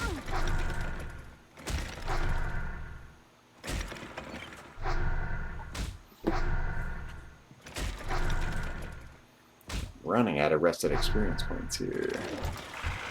Once I run out, I'm going to park this character in Stormwind and they call it a stream, but almost there. It just makes most sense. Given that I'm trying to slow grind this character, it makes sense to use rested experience points and not make life harder on myself on a hardcore character than it needs to be. This operation, do not take any risks. Go the easy way.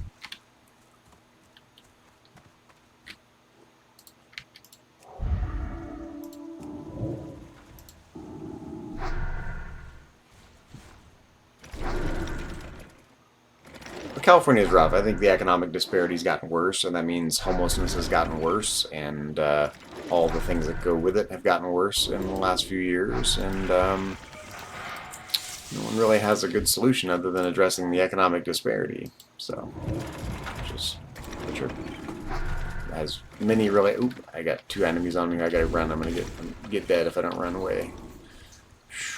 Get 2 enemies on you in WoW Classic Hardcore. Gotta go. I'll give up here in a second. They didn't slow me down. There they go, they gave up.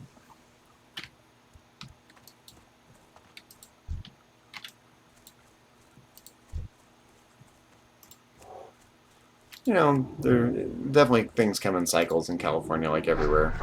You know, there was a big tech boom, 15 years ago, and that ship has sailed a little bit in general, but also because a lot of companies have moved out of state.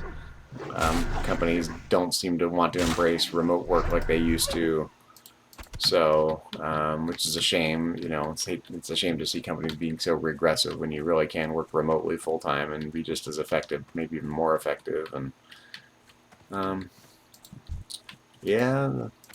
Cultural pendulum swings. Most of my life, I lived in Idaho for 4 years, and I lived in Oregon for 1 year, and I lived in New York for 1 year. So, I lived a few other places.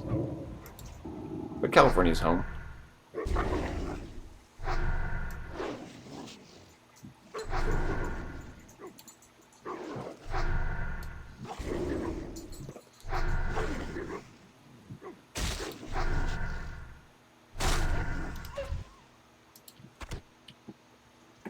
Oh, I see we have a spammer in the chat here. These days I try to report these spammers. Best viewers on streamboo.com. Okay, let's get rid of this person here real quick. Report. Spam. Spam.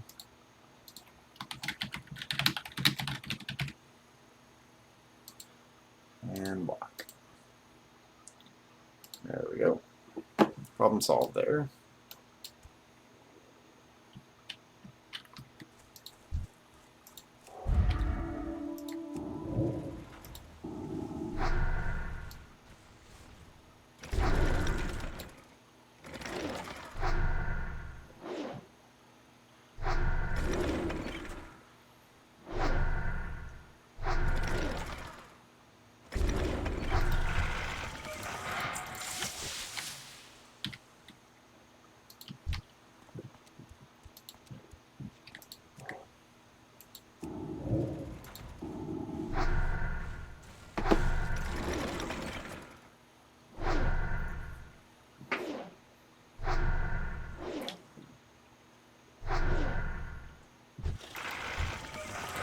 Out of rested experience points. So I think the thing to do is probably let's meander back over to Stormwind and do some bag maintenance and park this character in an inn. Take a couple minutes to run all the way back to Stormwind. That's kind of a pretty, yeah, man, more sunlight there. There we go.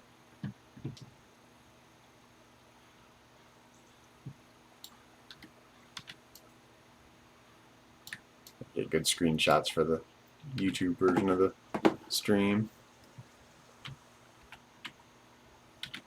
Here we go. The Carolinas. My great-great-grandfather was a soldier for the South during the Civil War and was from North Carolina. And he was captured as a POW, and then when the war ended, he and his brother, who was captured with him, were both released on condition that they moved west and get out of Dodge, and they moved west all the way to Nebraska. And that's where my great-grandfather was born, in Nebraska. But that's why they ended up in Nebraska, because they were released after the Civil War ended, and but basically told to get out of town.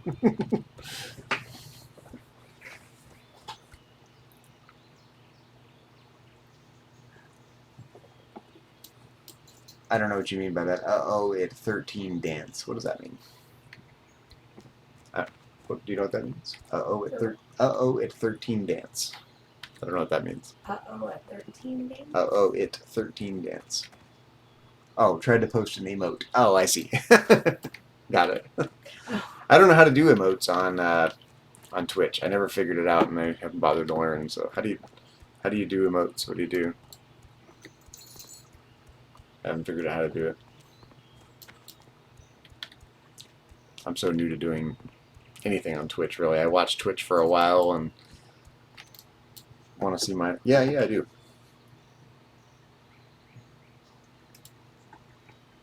Are you live right now? Oh, I see all the emotes. Like, how do you... Where do people find those? How do you add them? Where do they come from? Oh, gotcha. Like, where do you create those and add them to your channel? I did... Oh, hey, Jax. Etsy. Oh, cool. I see. So people, there are basically artists who sell them on Etsy, like as packages or something. Sam Nation and get some free ones. Love that you're in Classic. Yes, I'm in Classic. I thought you would appreciate that if you saw I was in Classic. I don't know. I'm just kind of slow grinding right now. I'm winding it down. I've been doing streaming for almost 2 hours.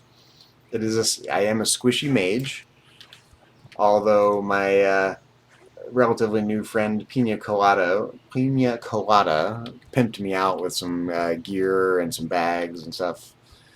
And so, although you gave me bags too to get me started, Jax, a while ago, I still had your bag. I just sold the bags you gave me because someone gave me bigger bags, and so there. And I've been just slow grinding for a couple hours, and I just ran out of rested XP. So rather than risk it, I'm just going to go park this character back in Stormwind for a while and let it build up some rested XP. It has been a nice meditative, mellow stream, though. Gotta get them bags sagging, dog. Just not roll off my tongue. Sagging, dog.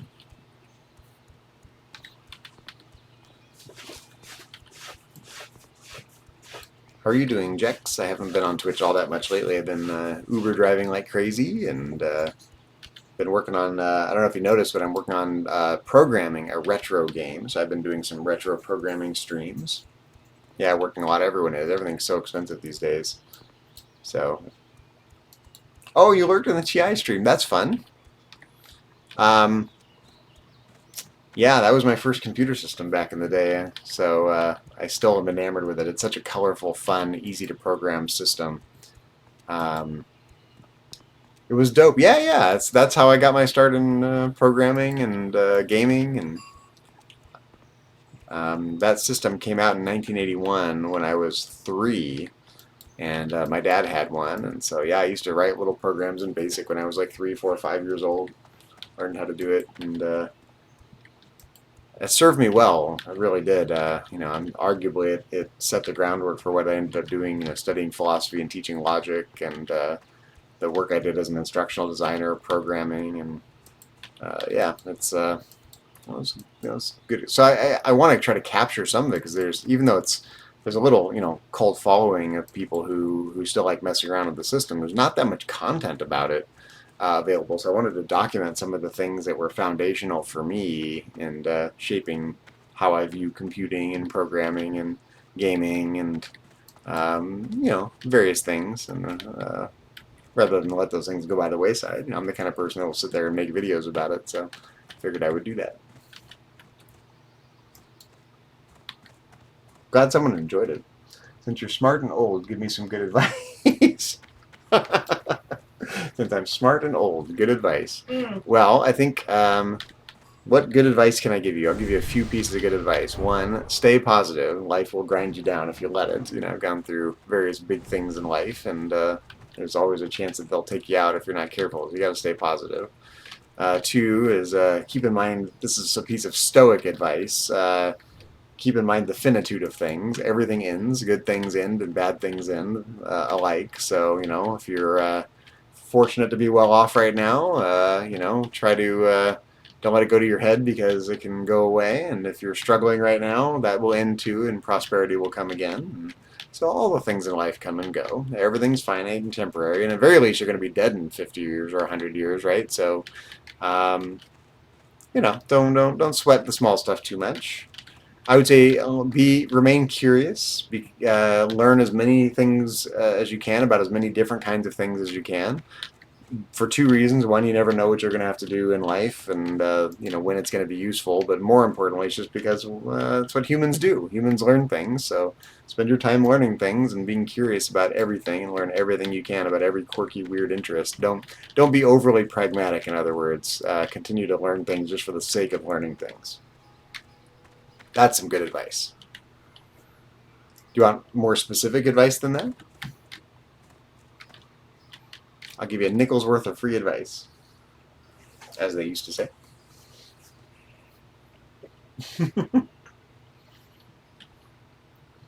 Yeah, it's good to know a lot of random things. And how to do random things and take your various interests and, run with them. I think I learned over the years that I tied another piece of good advice. Don't tie too much of your identity to what you do for a living because it's just a career. No matter how much you love it, it's still just a way to pay the bills. And I found that whether or not I'm teaching philosophy, whether or not I'm working in education, publishing, and content development, I can continue to read about philosophy and write about philosophy and make content about philosophy and essentially teach philosophy on my own, whether or not I'm getting paid by an organization to do it. So, and same thing with all my other hobbies and interests. I can program, I can do family history stuff, I can do my ham radio stuff, I can do all the things I love, whether or not I'm getting paid for it. It's better to get paid for it, so it's great if it works out, but I've come to realize I can still be myself no matter what I do for a living, and I can't let the companies or organizations I work for dictate my identity. For when I was younger, like in my 30s, early 30s probably, into my late 30s, I probably hung way too much of my identity on what I did for a living, which was great because I was doing something really authentic. But when it didn't last, it really did lead to something like an existential crisis. I had to kind of rediscover who I was on my own terms, not tied to what I was doing for a living. And it sounds so obvious, but when you're living it, it's harder, right? So don't get too enamored by what you do to pay the bills. What did I think there was an episode of Star Trek: The Next Generation where Data goes back in time to 19th century San Francisco, and one of the there's a homeless guy on the street, old 49er, who says tells Data not to be too picky where he gets his funds from. You can't be too picky where you get your funds from. You can always make a buck. Don't worry about that.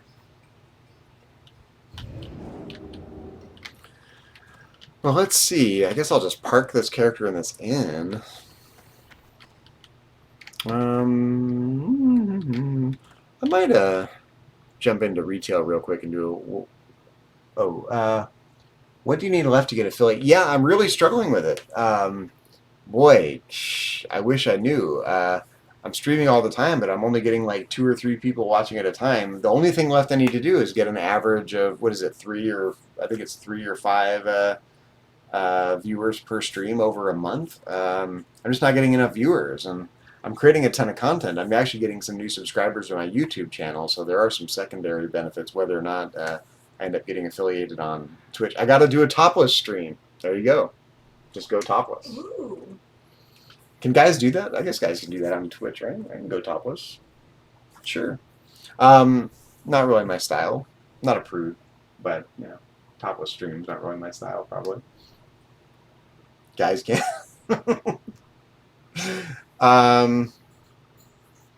Yeah. So if you have any advice on how to get more viewers, per stream, again, I don't know if I'm being interesting when I'm streaming. I'm doing some WoW Classic sometimes. I'm doing a lot of retail content. I'm doing these weird retro streams that arguably not too many people are interested in.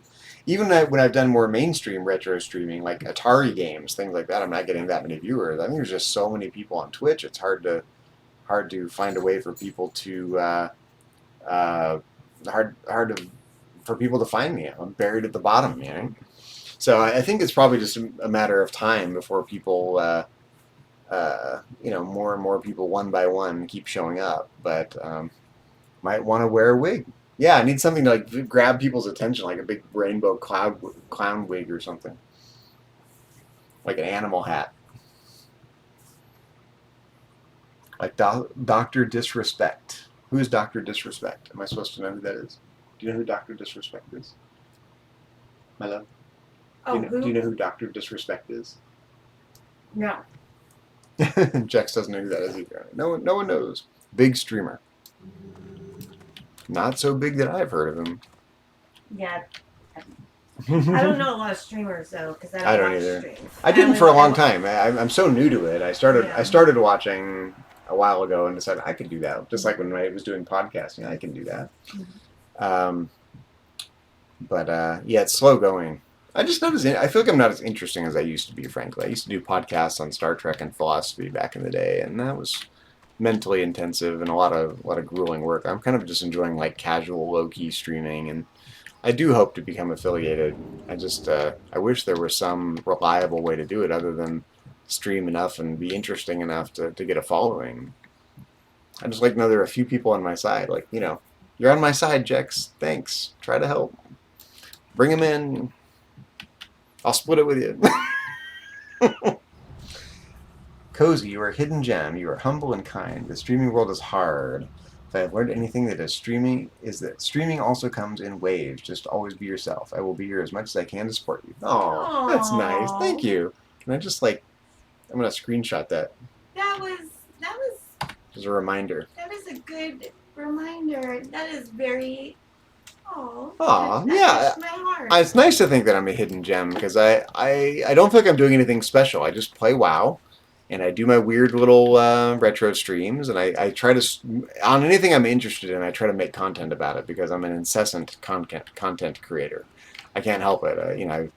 From all my work in teaching and in instructional design and educational content development and gaming, I just have to make stuff, and partly because I enjoy the process of making it, and partly because I want to leave some sort of weird, historical, legacy thread, weird things for people to find down the road, and the things they care about, and so I'm part creator and part archivist.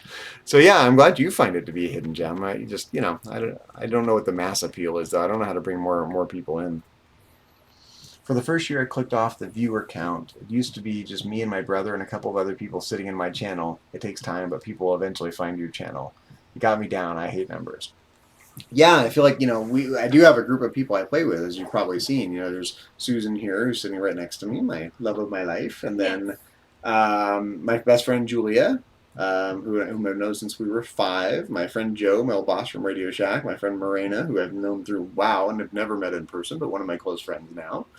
And Susan's best friend Aubrey is playing now. So we've got a few people coming in and out into the stream. So we got a little group. We just... and I do think, little by little, I think you're right. I'm seeing a difference little by little by little. Like right now, it's the middle of the day, end of the day on a Thursday.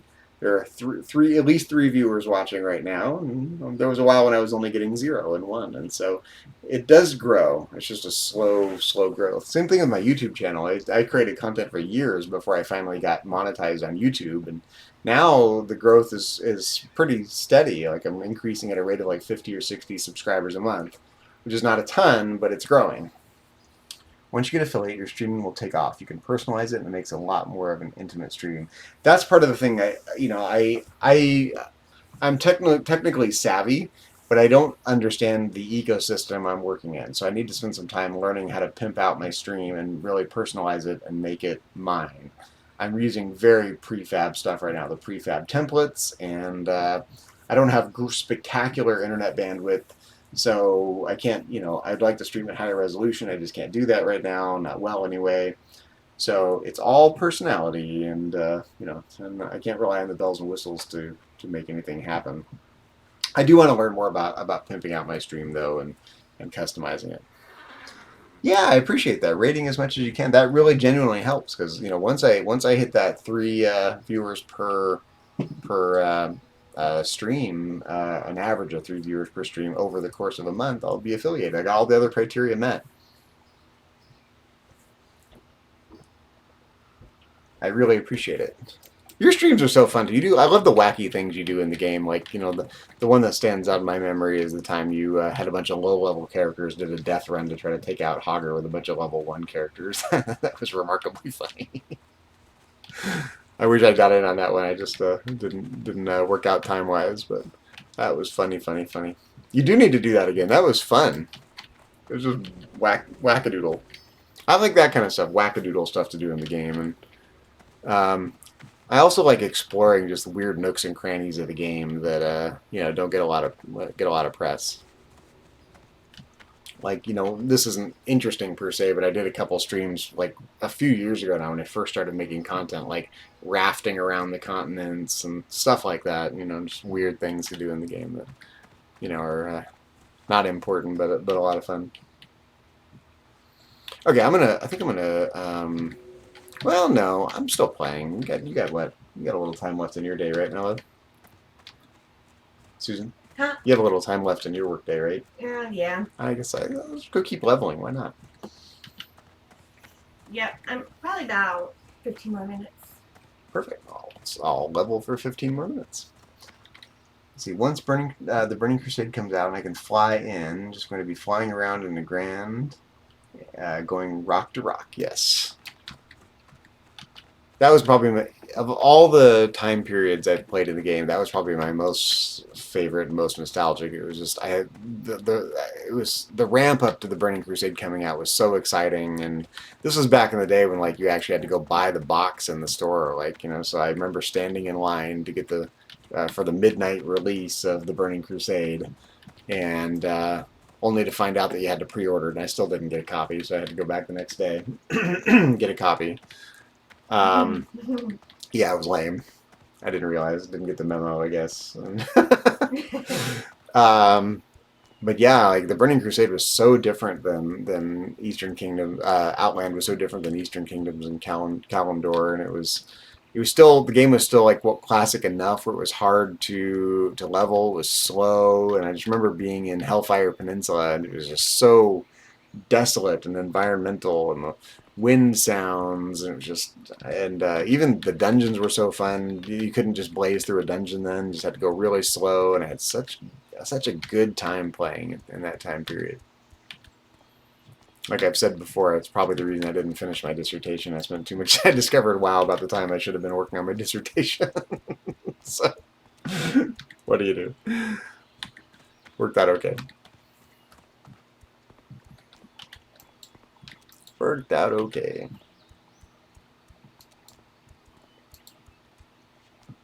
Yeah, you've got quite the following. How many viewers do you average now, Jax?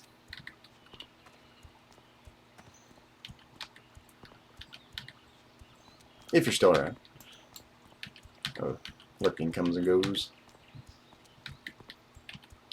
I am going to do more of those TI streams, though. I really enjoy those. It's one of those things, like, I actually don't care how many viewers I get. I just want to do that to create archives of the things I love. when it's just normal and I'm getting around 20. That's really good.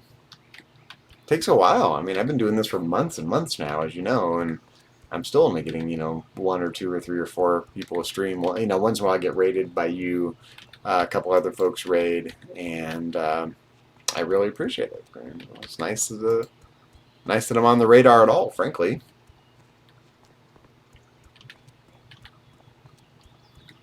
It is a small world, so I guess people that do it consistently are going to get noticed one way or the other, right?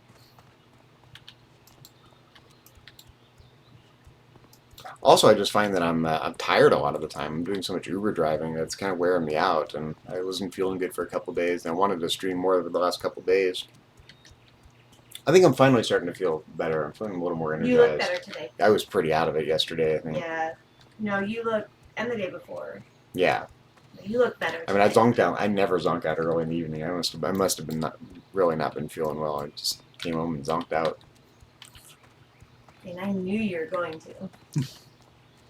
That predictable, or you just know me that well. I just know. I just know what happens when you. Mm-hmm. I think I see it before you want to admit it. Oh yeah, I'm not self-aware at all about that kind of thing. Yeah. I tend to just push through things. We all start somewhere, just keep showing up. Yeah, exactly. That's half of life, just showing up. And same thing with my little side business, my Etsy store selling cross-stitch patterns, which is a weird thing I kind of fell into. But, if I keep making things, people keep buying them. So, yeah, just keep making stuff, keep building things. I think it's an average of 30 days, and that's why it's really hard. Over the past 30 days, you have to have an average of 3 viewers per stream over 30 days, and that's a lot. And when you're used to getting 1 or 2 viewers a stream, and the average is like 0.5 or 0.6 or 0.7. Once in a while it's like 1.2 or 1.3. It's a pretty big hurdle. I can see why they put that hurdle there, but it's just so weird because it sure seems to me like they're gonna make if you're a small streamer, they're gonna make money anyway. They're showing ads, right? So why not just pay everyone? Why create a barrier like that? End goal is to be partner. That average is 75. It'll be 10 years until I get there.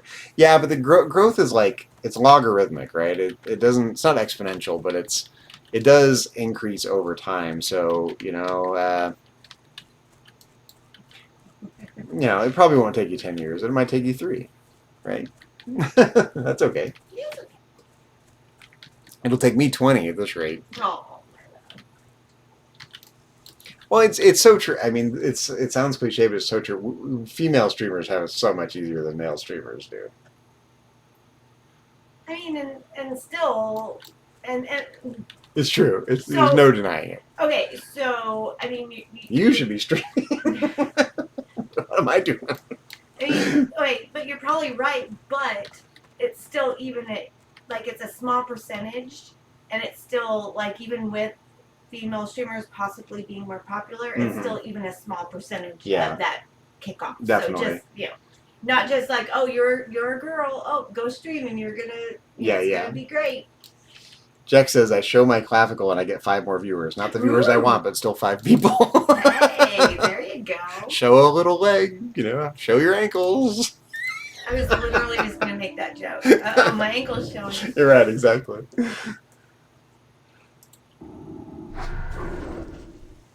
This is such a conservative part of California. Oh, your shoulder's showing at school. Oh no. Oh my god. Oh my god, the world's gonna end. Well, but no, that is it's not really even a conservative thing. It's the girls can't show their shoulders because the boys can't control themselves. Yeah, I know. No. Totally the wrong message to send. Exactly. Absolutely. Heaven forbid we just tell the boys to control themselves. Control right? yourself. Exactly. Or teach them, hey, you can't act on every little animal instinct or you have. So sad, but the world we live in is odd. Yes, and It's it's getting odder. It's I don't remember it being that way 30 years ago. It's like all the progressiveness of the 20th century is being wiped out in a very small number of years, and it's very regressive and very sad. That's my take on that. Really, the late 20th century, 80s and 90s in particular, but really from the 60s onward, had a lot of promise of what the future could be like, and people really embraced it during the time, and man, they backed off on it a lot. It's so sad to see. But what do you do? All we do is make the best of the world we live in today. The world would be better if more people would tune into my stream. I'm glad you enjoy the TI content, because it's one of those things, like, I worried about doing it because I know it's very niche and not a lot of people are going to be interested in it, but I love it so much, and you know, it's streaming on Twitch is such a great way to make a video as well, just to, you know, so I stream it on Twitch, I get that benefit, and then if I then take it and export it to YouTube, then it feeds my YouTube channel, and that's where that kind of content is really thriving, not on Twitch. So I did kind of worry about doing it on Twitch, but I'm glad someone's finding it enjoyable.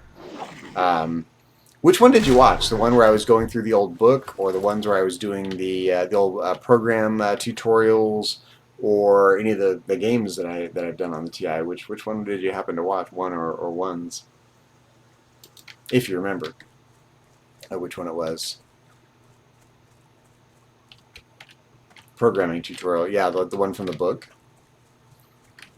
or the ones where I loaded up an old program and ran the old programming tutorial. Either way, it doesn't really matter. I'm just curious. Man, I pored over that, reading a document. Yeah, the one that was actually a book that came with the system, and man, I spent hours and hours and hours poring over every nuance of that book when I was a kid, and I was probably between 3 years old and 8 years old. I probably, you know, that book was never far from my my location, so I know it really well. I think it served me well in life.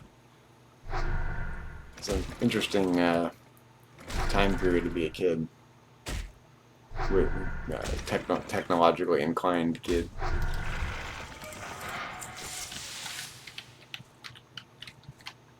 It's definitely set my aesthetic for retro gaming as well. So, you know, I still kind of, when I make my own games and things, I still kind of veer towards the aesthetic that I got from that computer system in particular.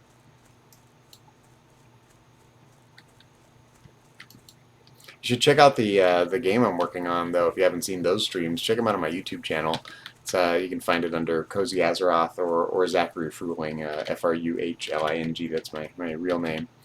And if you haven't seen the streams I've done programming the retro game I'm working on, you should check it out. A friend of mine from Ashland. I lived in Ashland, Oregon for a year, and a friend of mine there, Dylan, and I are working on a retro 8-bit themed 8-bit style Dragon Ball Z themed fighting game, and it's coming together pretty well. I'm really, not to toot my own horn, but I'm impressed with how well it's coming out. Just sub, thank you. I've done some simpler games and other kinds of programming that were simple, like little small, like educational widgets, like interactive Venn diagrams and things like that in my career.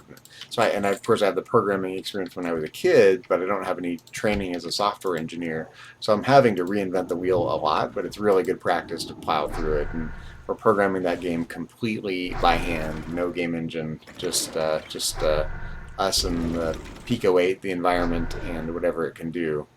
But no game engine features. We're hand coding everything.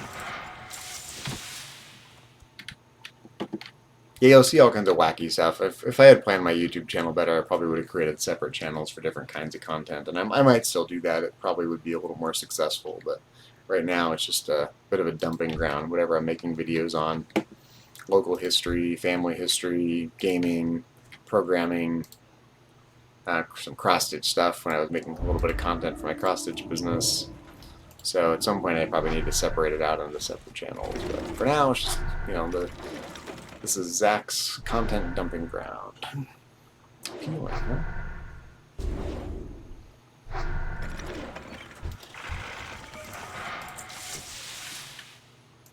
But that's monetized, so, you know, sometime about a year and a half ago, I got over 1,000 subscribers, and I have about 1,800 subscribers now. So the subscriber growth is definitely accelerates as you do it longer. Same is probably true on Twitch. You know, the longer I do this, the the more subscribers I'll get. And it will snowball a little bit. At some rate, to be determined.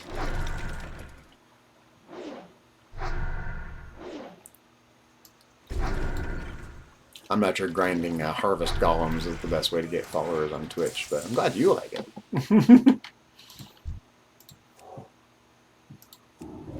It's been interesting to see us aside and fellow streamers aside, there's a lot of like really young streamers that are streaming WoW Classic, like people in their 20s, and there are teens and 20s, and I'm surprised at the way in which the hardcore version of Classic has appealed to a totally different type of demographic than WoW Classic on its own would have. Adds a new dimension of the game. It's a lot of fun.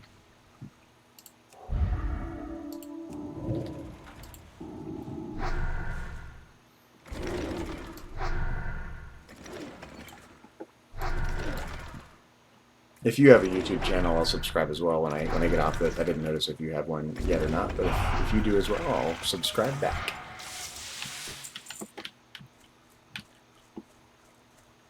I was gonna do another TI stream today. In fact, I was gonna do the next chapter in that book, but I was looking at it going, if I do this, it's gonna be like a 3-hour stream, and I don't know if I really feel well enough to focus on it for 3 hours. And I'm feeling a little better as the day's going on, thankfully, but I just wasn't feeling it when I opened it up. So got WoW Classic instead today. Just run around and kill coyotes.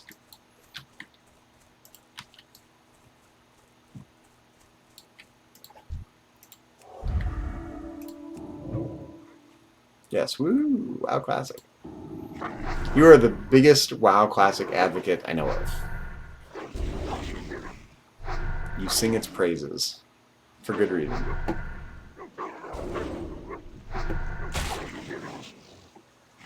Facts. It's true. Of everyone out there in the Twitchverse, get retail people to swap. Do you find that there are a lot of people that didn't play WoW Classic, vanilla or Burning Crusade or anything in those early days of WoW that are trying it out and it sticks? Like Susan tried it and you thought it was a little not for you. No. Not for you. Not to disparage. But No, no. Not for you. No, not for me. Or do you find that the people that are swapping are they people that played it originally back in the day? Or is it people discovering what all the hype was about back in the day, and do they stick with it, or do they just try it and give up? It's a long grind, longer than people are used to grinding in games these days. People want instant gratification in games. Most people swapping played it back in the day. Yeah, it's mostly a pace of game swap. Yep.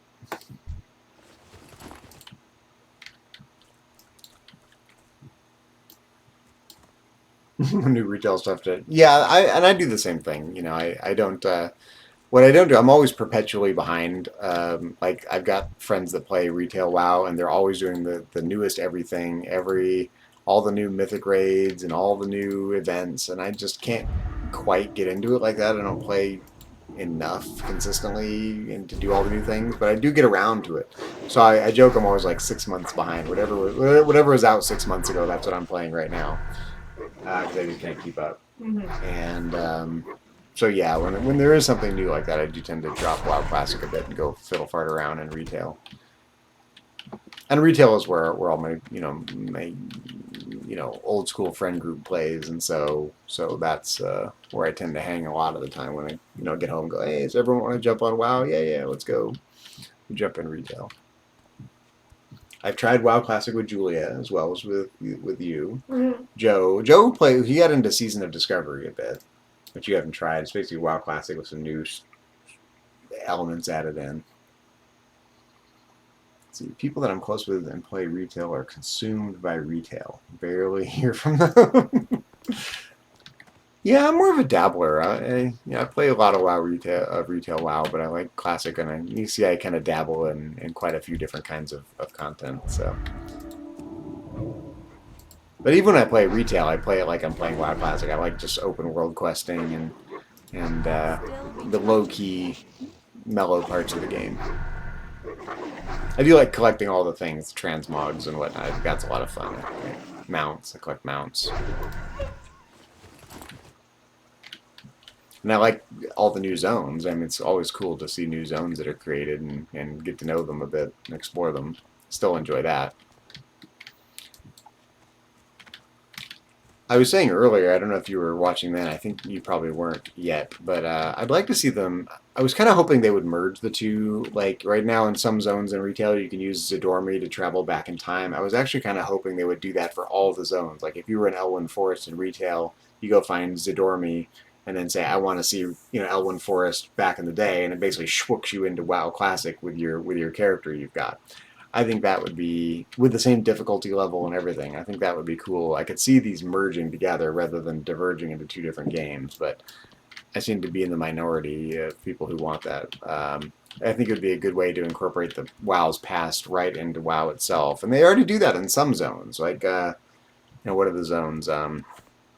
What's the one where the Dark Portal is? It's on the tip of my tongue. But wherever the Dark Portal is, whatever the name of that zone is. I guess I could look on the map. I literally have a map on the screen. Let's see. Blasted Lands. There you go, Blasted Land. That's what I was thinking of. You know, there's Zadormi there. You can travel back in time. They should just let you schwook into something like WoW Classic, so you can do both right in the same game. That would be cool. Maybe even swap out the character models for the old character models like this when you do it. I don't know. I was just hoping they would incorporate it all together rather than create a totally separate game. But that is not. I don't work for Blizzard, so they do. Maybe I'll get so good at game programming they'll want me on the team at some point. Who knows? Stranger things have happened, but not bloody likely.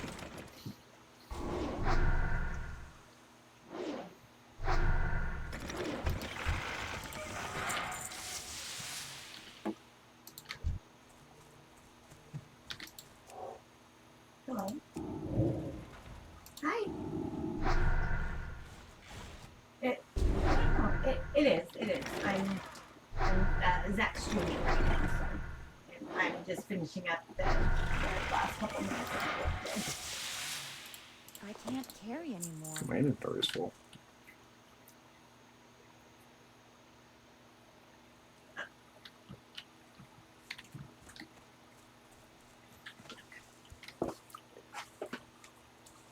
No.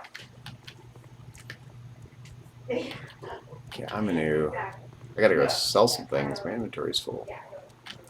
Are these vendors here? What can I do for you? Safe travels. Hello. Oh. Safe travels. My inventory is full. Sorry, Susan was on the phone. I didn't want to interrupt her if it was a work call, so I'm silent there for a minute.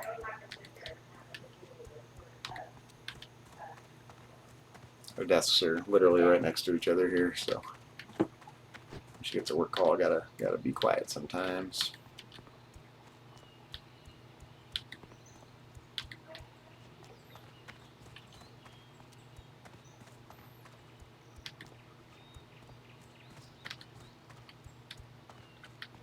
Some leftover sausage and kale soup I made the other day for dinner. And got some yummy olive bread at Safeway, and we're gonna make some dipping oil and cut up some vegetables. And I was politely told last time I went to the doctor that I need to eat Mediterranean style more often, so we're making a solid effort to eat Mediterranean style, which means lots of olive oil and lots of veggies and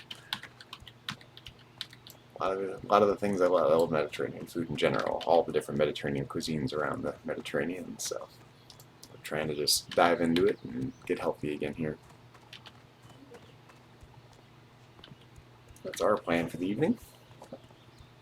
And then probably some WoW. Sadly, or not sadly, for you it's probably sadly, Jax. We're going to play some retail WoW later, I think. I'm glad to get some classic time in. I do appreciate you joining the stream. You know, you're a streamer yourself. So it's nice you take time to watch my stream, and I take time to watch yours, and I see you on too. So I appreciate it.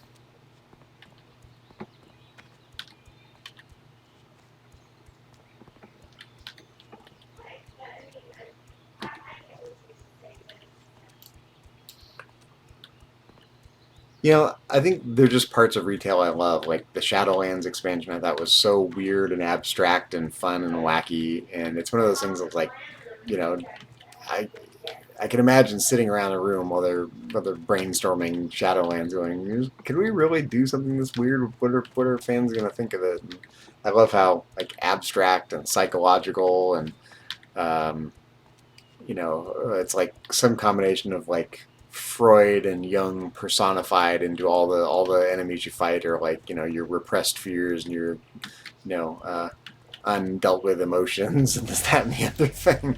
It's like self actualization in a video game. It's great. I love the idea behind it. Um, it's the academic in me gets a big kick out of it. And there's other parts of the game I just find so tedious. But I love that it's big enough where I can basically spend time doing the things I love and dabble a bit. Like something I never really spent any. I guess I could sell stuff here. One thing I never really spent much time doing, a little bit, but not much, is pet battles. And Susan loves pet battles, so now I'm kind of geeking out with her on pet battles inside the game, collecting all the pets and getting the pet battle achievements. And that's a lot more difficult than it looks like at a glance, because some of those pets only spawn in certain times of the year. You have to do wacky things to find the pets, and so it's fun. But I really suspect I don't play retail like a lot of people play retail. I play retail kind of like it's WoW Classic to this day. And there's a lot I don't understand in WoW Classic myself, even after 20 years. Okay, let's sell some stuff here, see what we can do. Okay, so...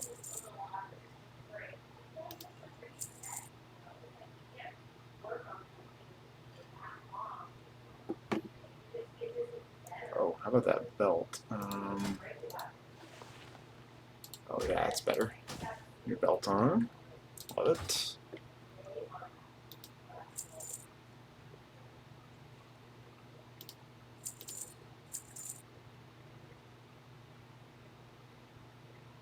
Keeping all the crafting reagents and these. I really don't know what these hops and ochre are used for, but I'm gonna keep them anyway. For now. Mainly just can't remember.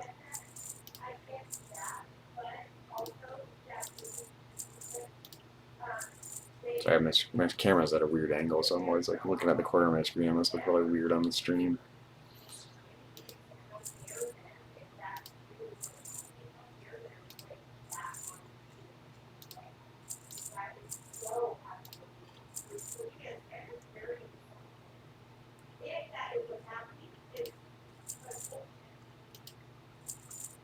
Okay, might come over here and see if I can do any cooking as well while I'm here.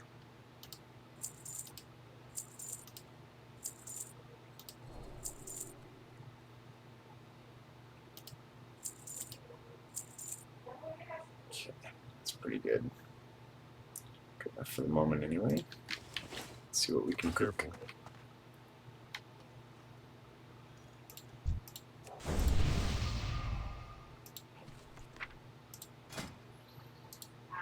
Coyote steak, here we go.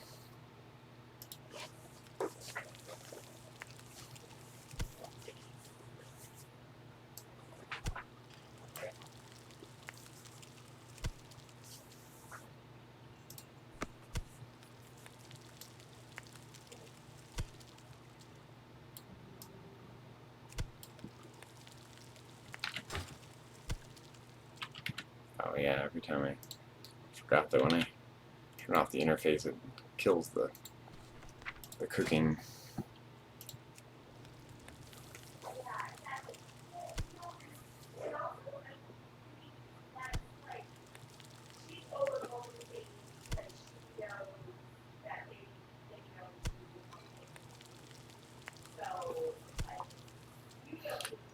Yeah, I think in general I like seeing all the different ways people play the game.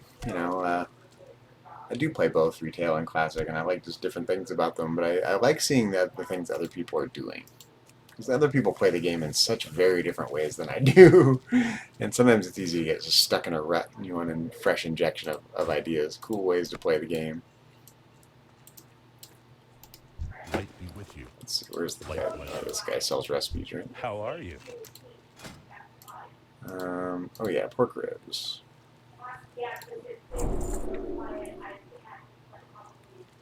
See you around.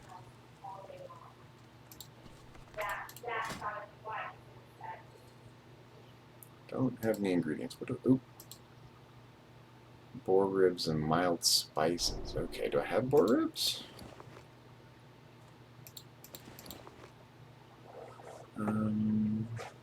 Intestines. I don't think I have any boar ribs.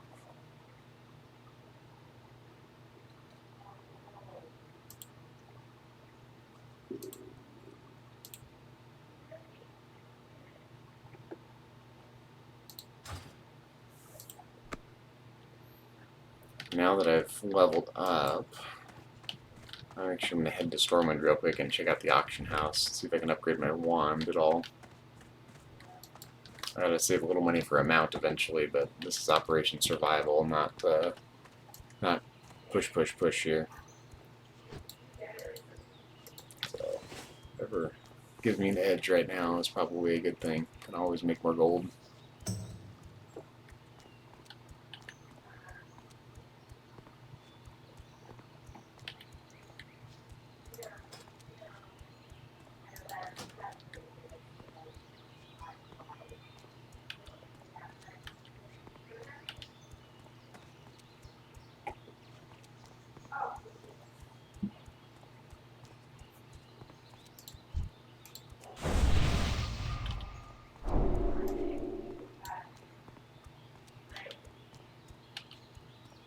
I like that people give buffs to each other more naturally and easily in Classic.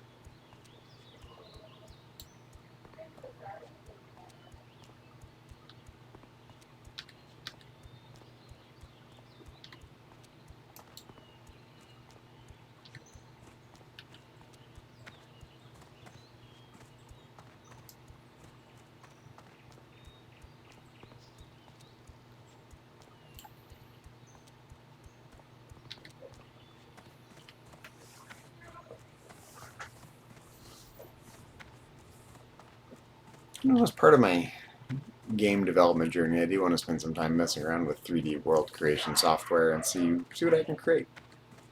I'm not much of an artist, though. I've got a good aesthetic sense, but I'm not much of an artist myself. So I'm not sure do a great job creating something that.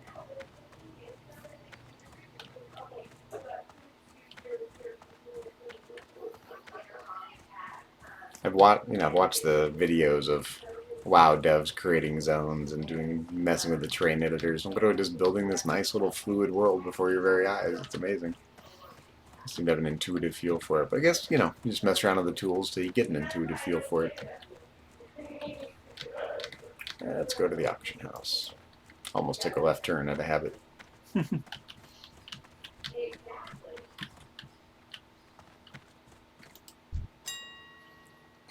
weapons. I would like a wand. Usable. Ooh, yeah, level 13. What do I have right now? I've got 10, let's see, does 10 to 19 shadow damage. This does. Oh, yeah, okay. So let's get a new wand going here.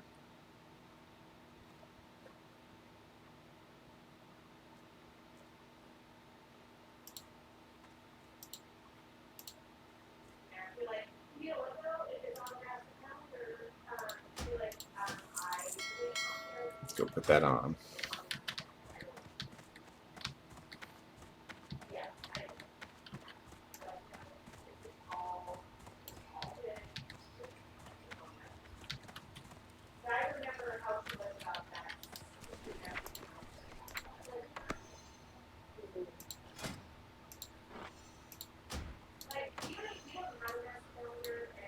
Let's see this wand.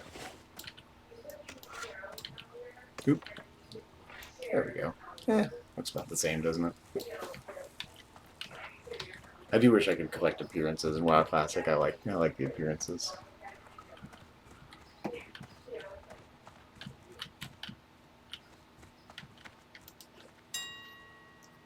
Let's see here. How about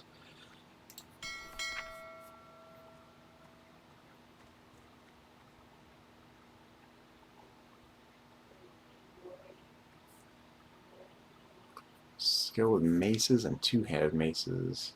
Okay, so I need a... What do I have? I have a mace right now. Yep. Okay, let's see if we can find a better mace since I've been leveling up quite a bit. One-handed mace. Usable. Null Punisher. Oh, yeah. The petrified shinbone sounds fun.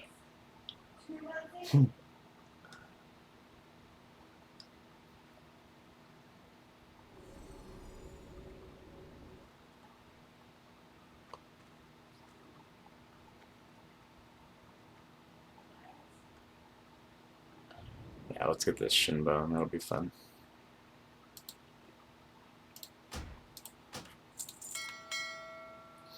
Gonna go make some dinner and then stream. Hope you have a great stream. Thank you very much. I'm actually gonna end it for a while because we gotta go have dinner too. So I think we're gonna be back with some retail WoW later, and then this weekend, Sunday, I'm going to be doing the game development stream with Dylan. We're going to be working on our retro game, and I've got to get back to some TI streaming because I love TI streaming. And now that I know you like TI streaming, I'm going to do a little more TI streaming and feel totally justified in doing it and not worry about it one bit. So I hope you have a great stream too, Jax. Really appreciate you tuning in, and I mean it. You are the champion of WoW Classic, and I really enjoy your streams as well. So thanks for tuning in, and I'll tune into your stream as well. Go have some dinner and have a good stream. I'll see if I can tune in later as well.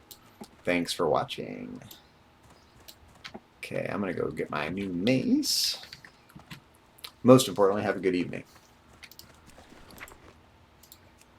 Let's see.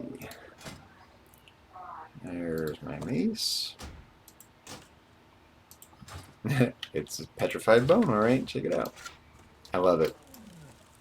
That's cool, actually. I gotta see if there's an appearance like that in retail WoW for my characters there. And I think I'm going to see if I have a better offhand item as well. Let's see.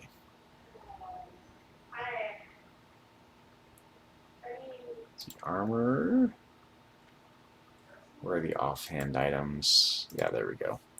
Usable.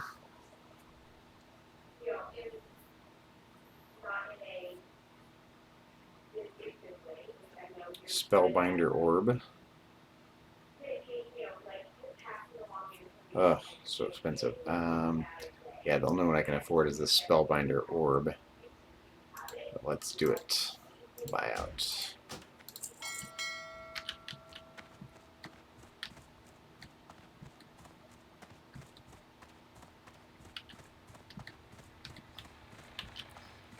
You know, in retail, your gear doesn't matter as much, so I gotta remember that when I'm in WoW Classic, I gotta spend time upgrading my gear. Not for open world questing and whatnot. Okay, there we go. Let's see what this looks like. Yeah, there we go. Boom. Love it.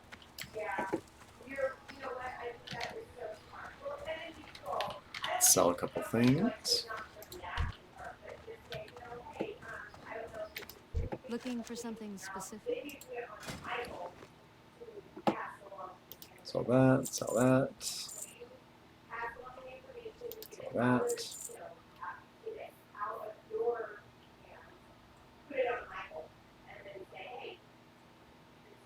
Gotta choose professions at some point as well. Light bless you. I don't think I've done that on this character yet, have I?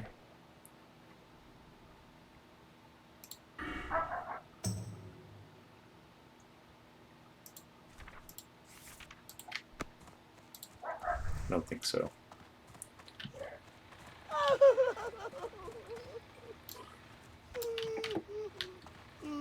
Well, I appreciate everyone tuning in. I am going to log out as well and get some dinner happening. It's about dinner time here. And Susan and I are going to be back for some retail WoW later. And as I was saying a minute ago, tune in this Sunday if you want to see me working on a retro video game that I'm programming with my friend Dylan.